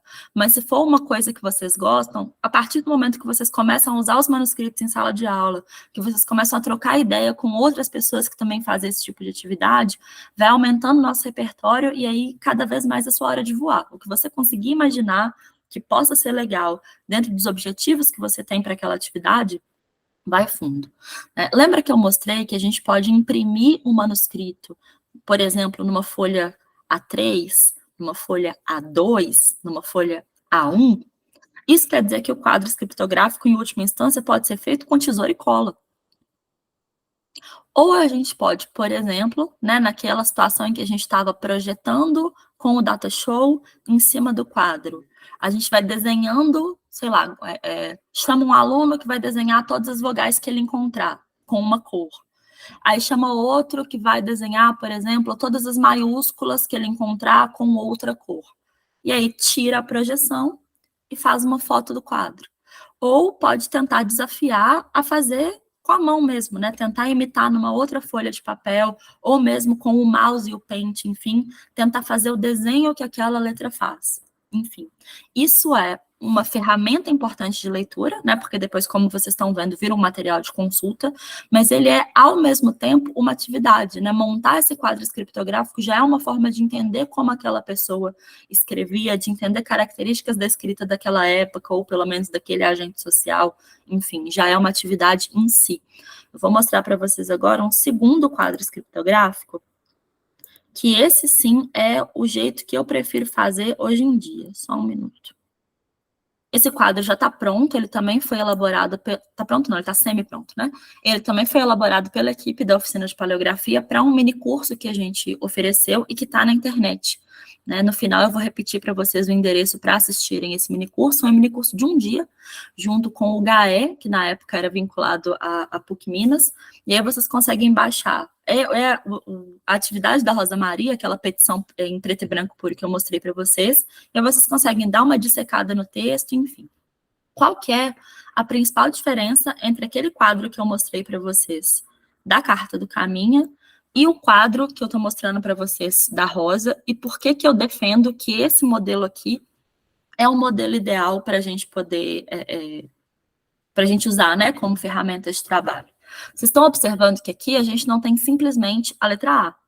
A gente tem a letra A de acordo com o contexto que ela ocupa naquele texto, naquela frase e na palavra.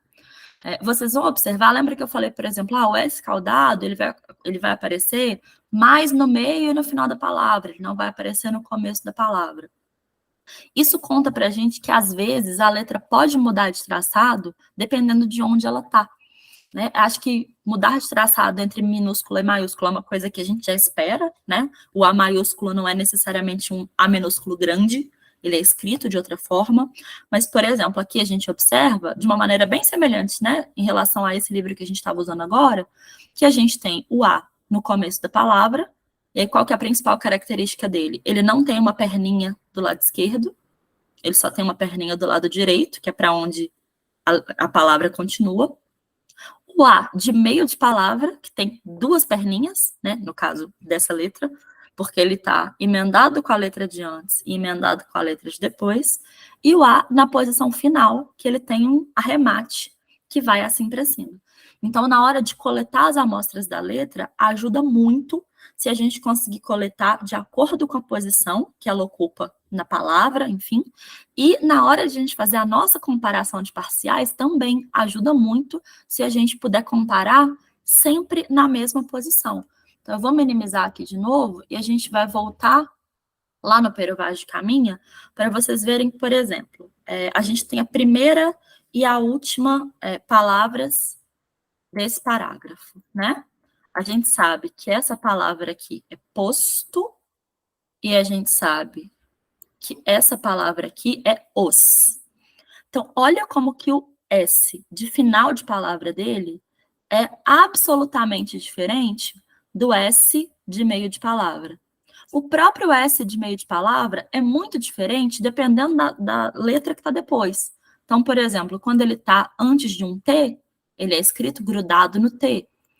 Se a gente vier aqui, por exemplo, para a palavra ASI, que está escrito A-S-Y, né? Vocês podem colar aí da transcrição que está embaixo. É um S que é um pouquinho diferente do S de posto. Qual que é a diferença? Ele não gruda, né? Ele é desenhado de uma maneira diferente. Então, se vocês quiserem saber que letra que é essa, não adianta comparar com essa, né? Vocês vão tentar comparar, por exemplo, com essa aqui, que também está no final da palavra, com essa aqui, que também está no final da palavra. Tá fazendo sentido? Tá, assim, tá minimamente coerente o que eu estou falando para vocês até agora? Queria saber se vocês têm alguma dúvida sobre essas atividades. Eu acho que, né, pelo tempo avançado, vou ficar devendo um pouco de a gente pensar juntos qual que é a pertinência temática de cada um desses documentos, mas eu espero que já esteja, assim, pipocando ideias em vocês sobre em quais momentos, em quais unidades de ensino que eles podem entrar. E aí, uma última proposta, né, para a Carta do Caminho, é tentar examinar um pouquinho o português da época. E aí, outra coisa que vocês vão achar na internet com muita facilidade, ou em qualquer livraria, assim, por R$5, é uma edição da Carta do Caminho com o português modernizado, né, com o português dos dias de hoje. E aí, se tiver muito difícil entender esse português, o que pode acontecer, né, por exemplo, pensando que não tem distinção, muitas vezes, entre o V e o U. Então, por que nova, que palavra é essa? Noa. Ah, é nova. Então, tentar oferecer essas 3 amostras, né? Pegar o parágrafo que vocês estão selecionando, de preferência, né? Lembrando lá quando a gente estava falando da petição da Rosa, um parágrafo em que algo aconteça, né? Um parágrafo que tenha ali uma historinha, ou que tenha ali um conteúdo que a gente possa analisar, tem ali uma ideia do caminho que possa ser problematizada, enfim. Né? E aí apresentar o manuscrito, a transcrição semidiplomática, porque é ela que permite que a gente saiba que o P é um P, o S é um S, capitão está com M, né? E, por fim, fornecer ali a transcrição já modernizada ou atualizada, que aí já tem a pontuação também corrigida, enfim, para poder ajudar a inserir num contexto aquilo que ele está falando, né? Para completar aí esse ciclo de entendimento do manuscrito. Fazendo dessa forma, a gente não está usando o manuscrito como uma mera curiosidade, né, mas a gente está fornecendo outras ferramentas que possibilitem que ele seja mais explorado, que a análise dele seja mais verticalizada, por assim dizer. Dito isso, a gente tem aí uns últimos minutinhos. Eu vou pedir para, caso vocês já tenham dúvidas, vocês irem deixando as dúvidas no chat, mas eu queria apresentar para vocês uma bibliografia básica que pode ajudar, né, quem quiser entender um pouquinho mais sobre como a paleografia trabalha, ou mesmo entender um pouco mais sobre como se iniciar nesse mundo de leitura de manuscritos. Eu vou colocar aí, além do livro do Petrucci, né, que eu já tinha recomendado, que é uma super reflexão teórico-metodológica, a gente tem, do lado esquerdo do slide, 3 manuais. Um deles já diz assim na capa, né, aqui ele vem, é o Noções de Paleografia e de Diplomática, da Ana Regina Berwanger e do João Eurípides Franklin Leal, que são, assim, grandes referências na paleografia brasileira. Esse é, assim, um excelente primeiro passo, né? É um manual bem introdutório, inclusive é isso que ele pretende, ele ser bastante introdutório, é um livro fininho. Se não me engano, a 5ª edição, que é a capa que está aparecendo aí, é a edição que a gente tem atualmente, mas é possível encontrar na internet edições mais antigas. Né? Deem uma olhadinha se na biblioteca de vocês tem. Ele também não é um livro caro, então se é uma coisa que vocês pretendem, né, levar para frente, ele pode ser uma primeira compra da bibliotequinha de manuscrito de vocês. Um segundo livro é o Manual de Paleografia do Luiz Nunes Contreras. Ele que vai apresentar para a gente aquela reflexão que eu trouxe sobre paleografia de leitura, paleografia de análise, enfim. E o título dele engana um pouquinho, né? Porque ele está dizendo que ele está falando sobre escrita latina até o século VIII. Mas ele tem uma introdução teórico-metodológica que serve para a paleografia como um todo. E é a mesma coisa que acontece com esse manual do Segismundo Spina, que é a introdução à edótica. A edótica é a área da linguística que trata das edições, mas antes de ele falar propriamente de edições, ele vai falar coisas muito básicas sobre o uso de manuscritos que são muito importantes. O Spina, infelizmente, até onde eu sei, só em biblioteca e sebo, mas quem conseguir colocar a mão nesse livro, ele tem uma introdução que é muito rica e muito legal. Continuando, a gente tem aí mais... A gente está faltando um... Ah, sabia que estava faltando um. A gente tem aí 3 obras à esquerda que tem esse contexto mais de glossário e dicionário, né? O primeiro deles é o Glossário de Paleografia Diplomática, que foi editado pelo Franklin Leal, junto com Marcelo Nogueira de Siqueira, que é o autor daquela entrevista que eu recomendei para vocês, acho que na segunda-feira, né? Ele é também fininho, é um livro super acessível e é um glossário bem básico, né? Completando a ideia desse glossário, a gente tem o dicionário do livro, que é um calhamaço enorme, assim, e que aí vocês têm que observar, né? Ele é o dicionário do livro, então ele vai se referir, ele vai ter termos que se referem a manuscritos, mas ele tem também termos que se referem a impressos, mas muitas vezes os verbetes deles ajudam a gente bastante. E o Dicionário Brasileiro de Terminologia Arquivística, esse está disponível gratuitamente na internet, muito fácil de encontrar o PDF, que pode ajudar a gente a entender um pouquinho sobre o documento de arquivo, né? Sobre a organização dos acervos, enfim.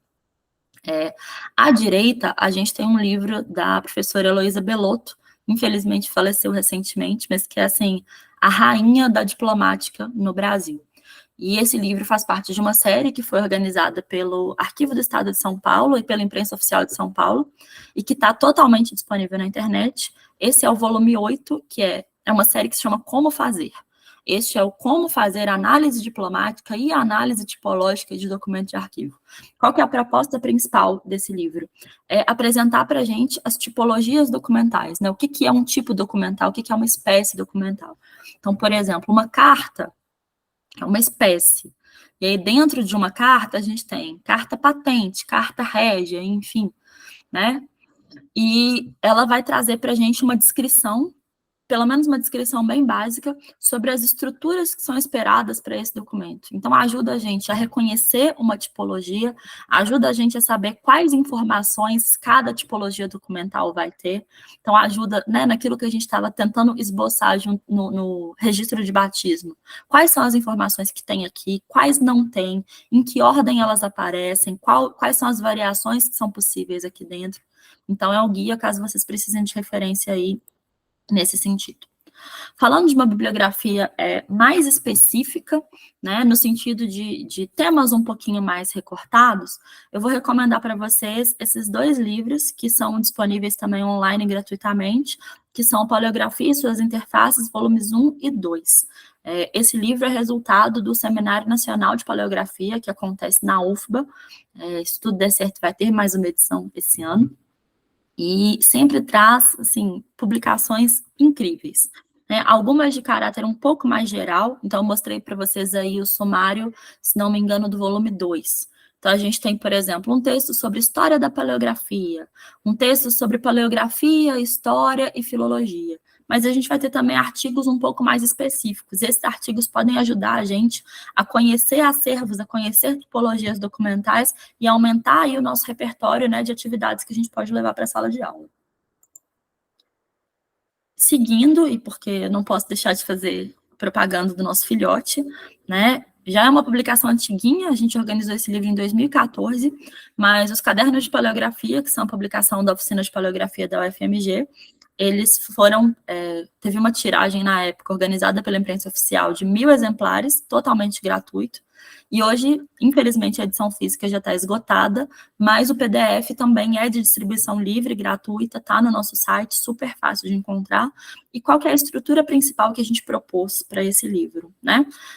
Vai ter um artigo apresentando ali o contexto, apresentando a temática daquele manuscrito que foi selecionado, e aí na sequência do artigo a gente tem a reprodução digital do manuscrito e a transcrição, que está tentando mais ou menos obedecer ali o mise-en-page do manuscrito. Então, ajuda vocês a fazer aquele exercício que a gente estava fazendo com a carta do Caminha, né?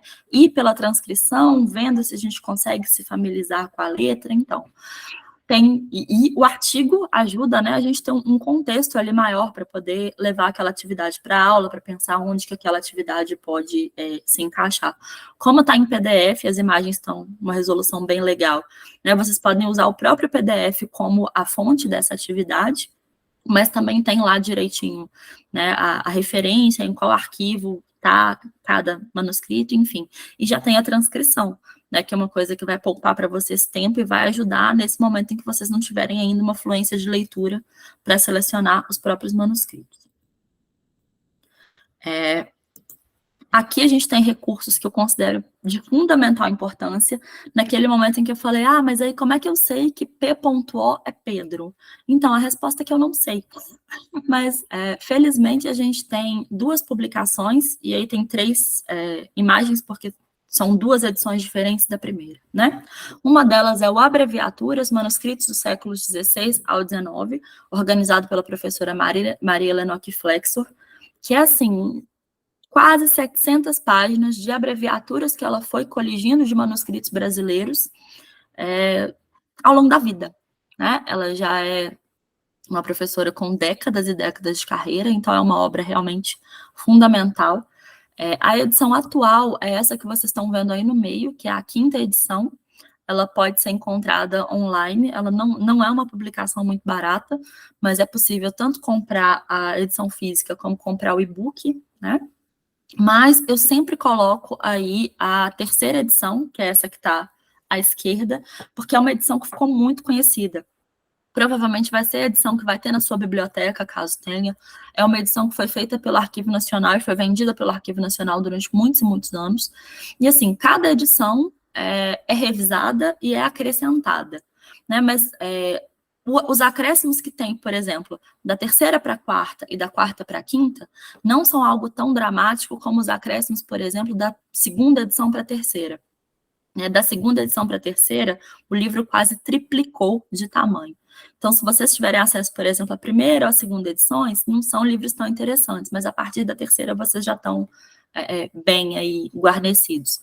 E aí, para algumas abreviaturas que podem acontecer em manuscritos um pouco mais antigos, que é o caso, por exemplo, da Carta do Pervaz de Caminha, mas vai ser o caso também de muitos manuscritos aí ao longo do século XV ou do comecinho do XVI, a gente tem o Abreviaturas Paleográficas Portuguesas, do Borges Nunes. Ele também é uma publicação bem antiguinha, né, de 1981. Ele estava esgotado até pouco tempo atrás.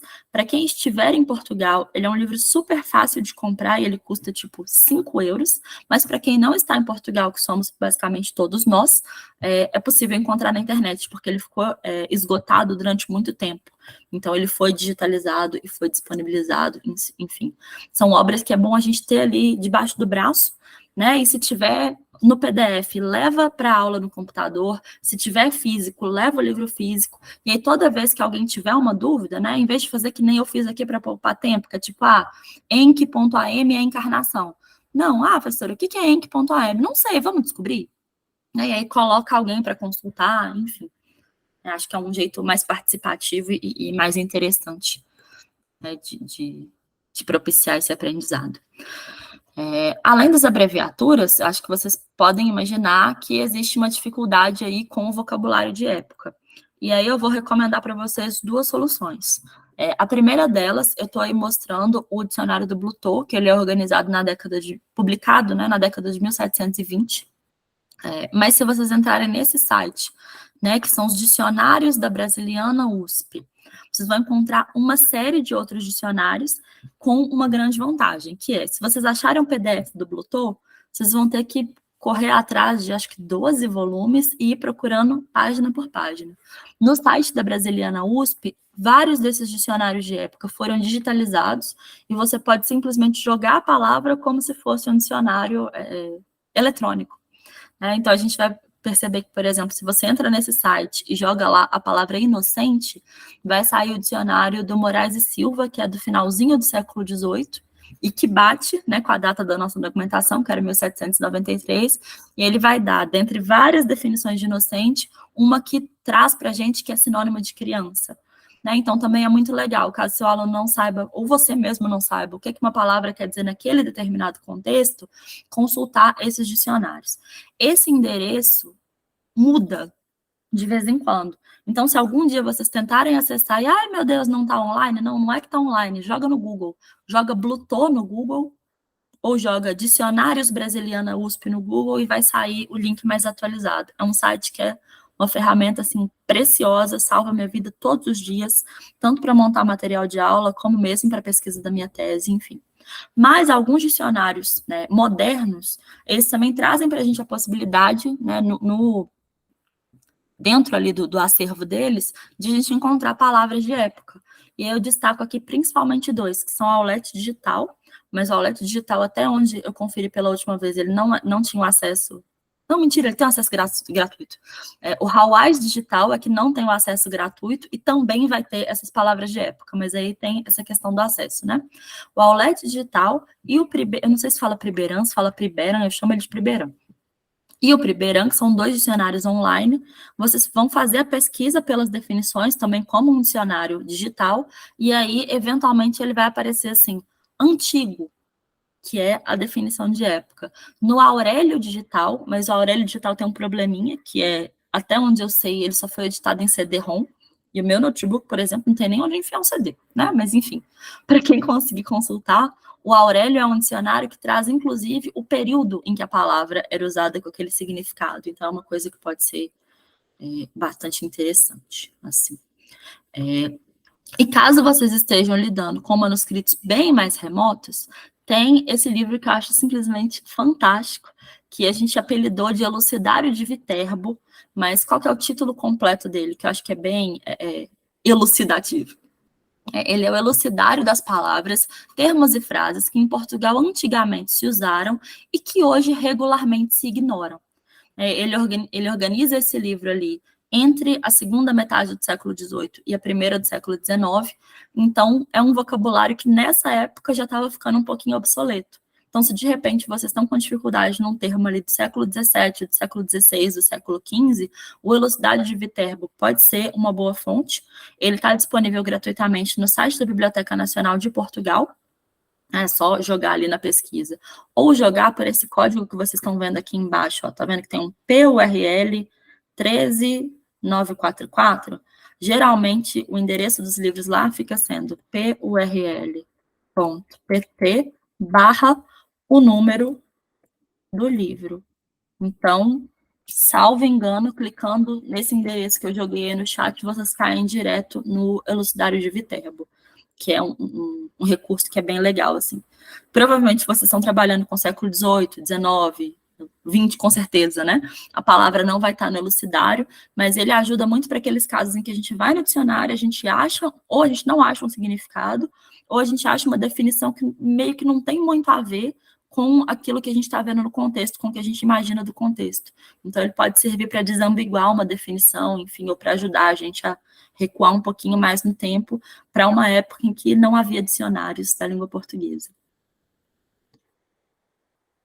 Alguém tem alguma dúvida? Até agora está claro? Eu sei que já estou falando demais na cabeça de vocês também, mas para a gente, né, ir encaminhando para o final. Eu lembro que eu falei que a gente esperava, né, apesar de ser um curso curto, cada vez que eu dou esse mini curso, eu acho que ele devia ser maior. Então, a gente começou fazendo um curso de 2 horas, depois a gente deu um curso de 4 horas, aí agora eu tô aqui dando esse curso de 6 horas, achando que ele tinha que ter tido 8 horas, né, enfim. Quem sabe vem aí uma edição maiorzinha, com outras atividades. Assim que eu gosto, lá, e cheia de ideia, e também adoro plantinha. Espero que tenha ajudado a aguçar aí a vontade de vocês, a curiosidade de vocês, esse lado mais criativo, né? E também espero que tenha ficado claro, apesar do conteúdo ser um pouquinho corrido, né? Qual que é o sentido de a gente levar um manuscrito para a sala de aula? Não, já estou anotando aí, Laís. Vamos fazer aí um de 10 horas, um de 12 horas, trazer umas atividades diferentes. Vocês ficam de olho aí que vem aí. Uma hora vai, né?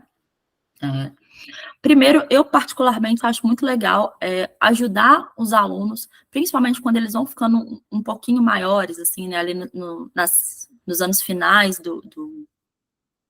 do ensino fundamental ou mesmo no ensino médio, porque eles têm um pouquinho mais de senso crítico e de capacidade de análise para poder entender como que o conhecimento histórico é produzido, né? Então, assim, o livro didático, ele deixa de ser uma espécie de verdade absoluta e a gente passa a entender como as salsichas são feitas, né? Então, quem são as pessoas que escrevem os livros didáticos e de onde saem e como elas trabalham as informações até que aquelas informações cheguem no livro didático, né? Então, relativizar essa sacralidade do livro didático é uma coisa que é legal também, e não para dizer que é uma ferramenta inútil, pelo contrário, mas para entender como ele é feito, né? E a partir daí tirar um proveito melhor dele. Também acho, pelo menos na minha experiência, que toda vez que a gente consegue levar um material extra livro didático, né, isso é uma coisa que traz curiosidade, às vezes com um link, né, às vezes tem um manuscrito lá, tipo assim, num cantinho, uma miniatura só de curiosidade no livro didático, que a gente vai transformá-lo em objeto, né, ele vai deixar de ser só uma ilustração para ser uma atividade em si, para ser um tema em si, né. Não sei como é que está pipocando aí a cabeça de vocês, mas vira e mexe, eu acho um manuscrito que me permite um trabalho que extrapola a disciplina de história.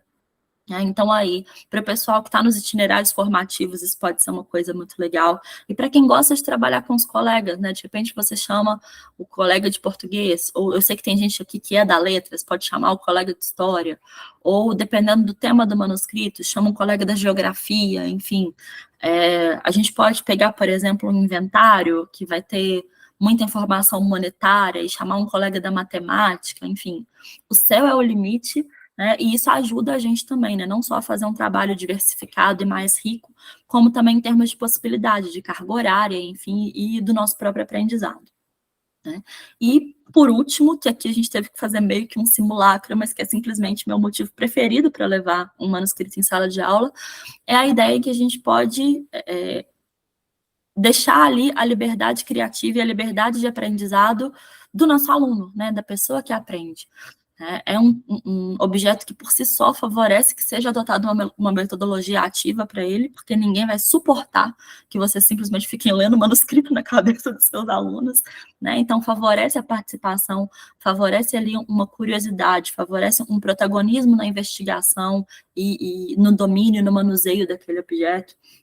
Enfim, e aí fica só a ressalva, né, que a ideia não é que a gente está formando mini paleógrafos, a ideia não é que eles façam uma transcrição perfeita, que eles entendam todas as palavras, que eles saibam analisar a materialidade daquele manuscrito, mas é só a gente sair desse lugar comum de que o manuscrito é uma curiosidade ou uma ilustração ou um ponto de partida. A gente está vendo aqui que ele é em si um objeto de análise que vai dialogar com outros objetos de análise na construção daquele conhecimento.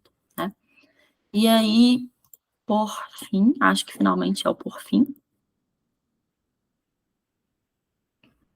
eu deixo para vocês de novo as redes sociais da Oficina de Paleografia por 2 motivos, né? Primeiro, porque eu já falei para vocês que a gente tem lá várias das nossas atividades gravadas, então alguns minicursos são voltados para a sala de aula, alguns não são necessariamente voltados para a sala de aula, mas vocês podem assistir como uma inspiração temática, né? Para entender um pouquinho mais sobre aquele assunto, para ver que tipo de acervo pode ser usado para trabalhar aquele assunto, enfim. E aí, eu sei que a gente já passou uns minutinhos, mas se vocês aguentarem um pouco, eu acho que é um recado que pode ser legal de ficar na gravação. A Oficina de Paleografia, né, como eu comentei com vocês, ela oferece regularmente um curso de capacitação, é um curso bem introdutório, mas é um curso inicial de capacitação em paleografia, leitura e transcrição de manuscritos. E esse semestre, o curso básico da Oficina de Paleografia vai ser realizado online. Ele vai ser um curso aí com, eu não decorei, gente, mas tem cerca de 20 horas aula de capacitação, e a gente vai rever o básico, né, da teoria e da metodologia, mas a gente vai exercitar as nossas habilidades de leitura, né, de uma maneira progressiva, de leitura, de transcrição e de normalização das transcrições paleográficas, junto com alguns temas afins, né, sobre como organizar uma pesquisa em arquivo, né, a gente vai ter mais atividades, né, tem pelo menos 2 a 3 atividades em cada edição da oficina, então já fica aí mais uma, né, para o repertório de vocês para levar para a sala de aula ou não. O curso vai acontecer em 2 semanas de junho, eu preciso colar aqui no meu calendário, só um minutinho. Ele vai ser nesse mesmo horário que a gente está fazendo agora, né, vai ser no horário noturno, mais ou menos de 7 às 21, ele vai começar no dia 5 de junho, que é uma segunda-feira. Aí a gente tem aulas nos dias 5, 6 e 7, para aí no feriado, né, 8 e 9, e retoma na semana seguinte. Então, ele começa no dia 5 e termina no dia 16 de junho, nesse horário aí no noturno. Vocês vão se inscrever, a gente vai colocar o formulário de inscrição nas nossas redes sociais. Então, ele vai aparecer primeiro na Flow Page, que vocês estão vendo aqui, que é para onde esse QR Code leva, que é onde está basicamente sistematizado todas as referências da oficina, mas a gente também vai divulgar pelo nosso Instagram, que está aparecendo aí, e pelo nosso Twitter, que também está aparecendo aí. Geralmente, a gente abre as inscrições assim, com uns 15 dias de antecedência para as turmas, né? Às vezes a pessoa faz a inscrição muito tempo antes, a turma lota, a pessoa acaba não indo, enfim. Mas com mais ou menos uns 15 dias de antecedência, a gente já libera o formulário de inscrição. Ok? Então, é isso. Queria saber se alguém tem alguma dúvida, se alguém tem algum comentário. Queria agradecer mais uma vez por vocês, né, terem compreendido aí a mudança de data, por estarem aqui, né, dos 45 do segundo tempo. Agradecer mais uma vez a comissão organizadora do EFIS, não só por esse convite, mas pelo apoio que eles sempre deram para o meu trabalho, para o trabalho da oficina, enfim. E é isso. Alguém tem alguma pergunta? Alguém quer fazer algum comentário antes que a gente se despeça até o próximo encontro?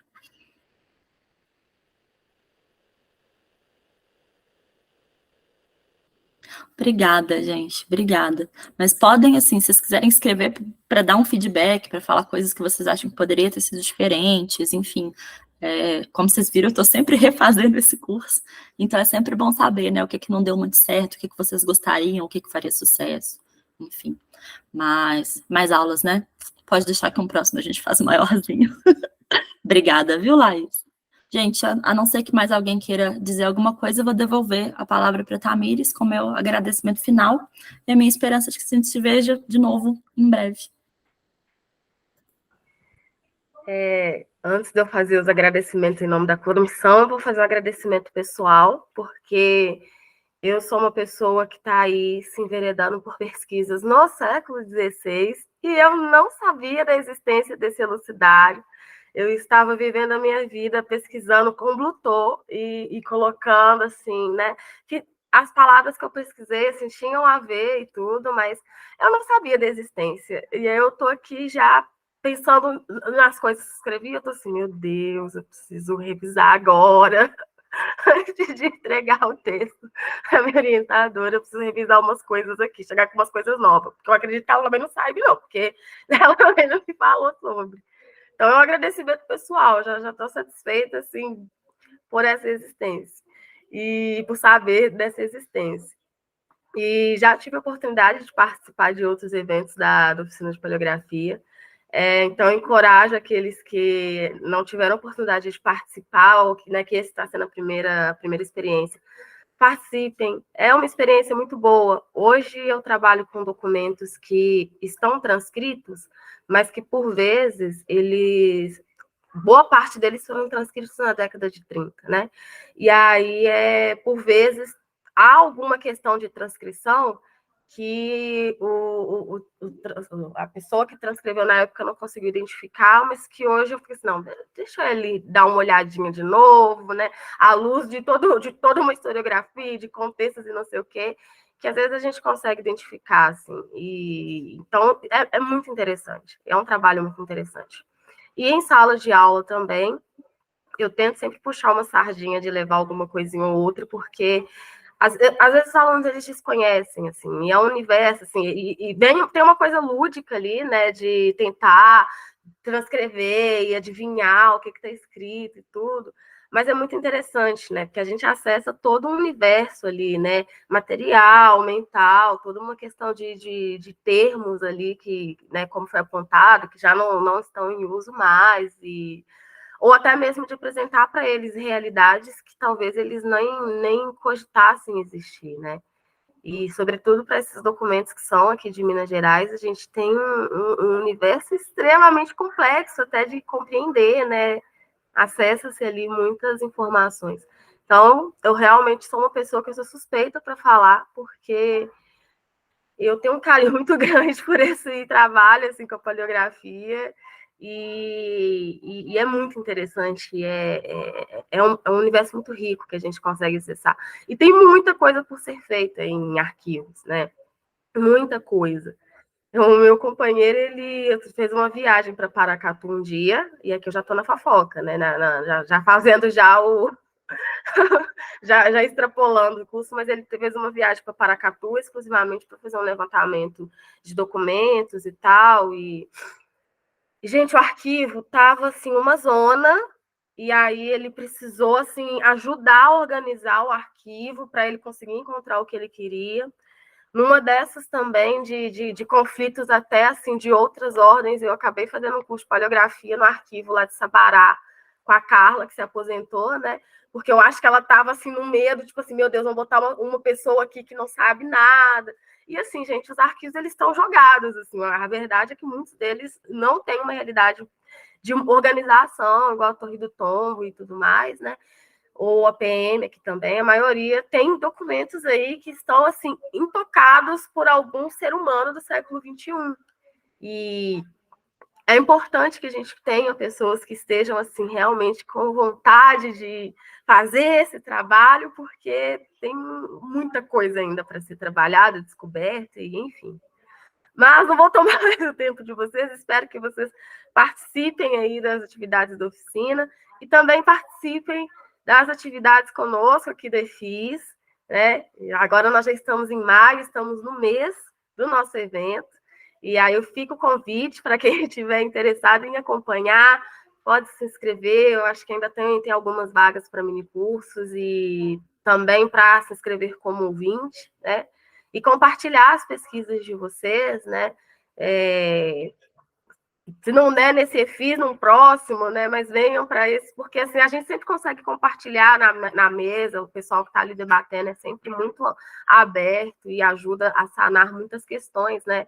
Algumas pessoas até comentaram sobre estar aí decidindo projetos e tal, e o meu projeto, assim, tanto meu TCC quanto o meu mestrado, o EFIS, ele foi, assim, essencial, né? Além da paleografia também, ter me falado assim, Tamires, você realmente vai enfrentar isso? Eu falei, vou enfrentar isso. Fabi me convenceu. Bom, Fabi, quero fazer um agradecimento, então, em nome da comissão, por esse mini curso incrível. A paleografia vai à escola, uma introdução ao uso de manuscritos no ensino fundamental e médio. Agradeço pela sua generosa contribuição, por ter aceitado o convite, por ter feito essas aulas tão incríveis que eu tenho certeza que colaboraram com todo mundo. E agradeço a participação de todas e todos e espero encontrá-los também em outros momentos. E até breve, gente. Deixa eu...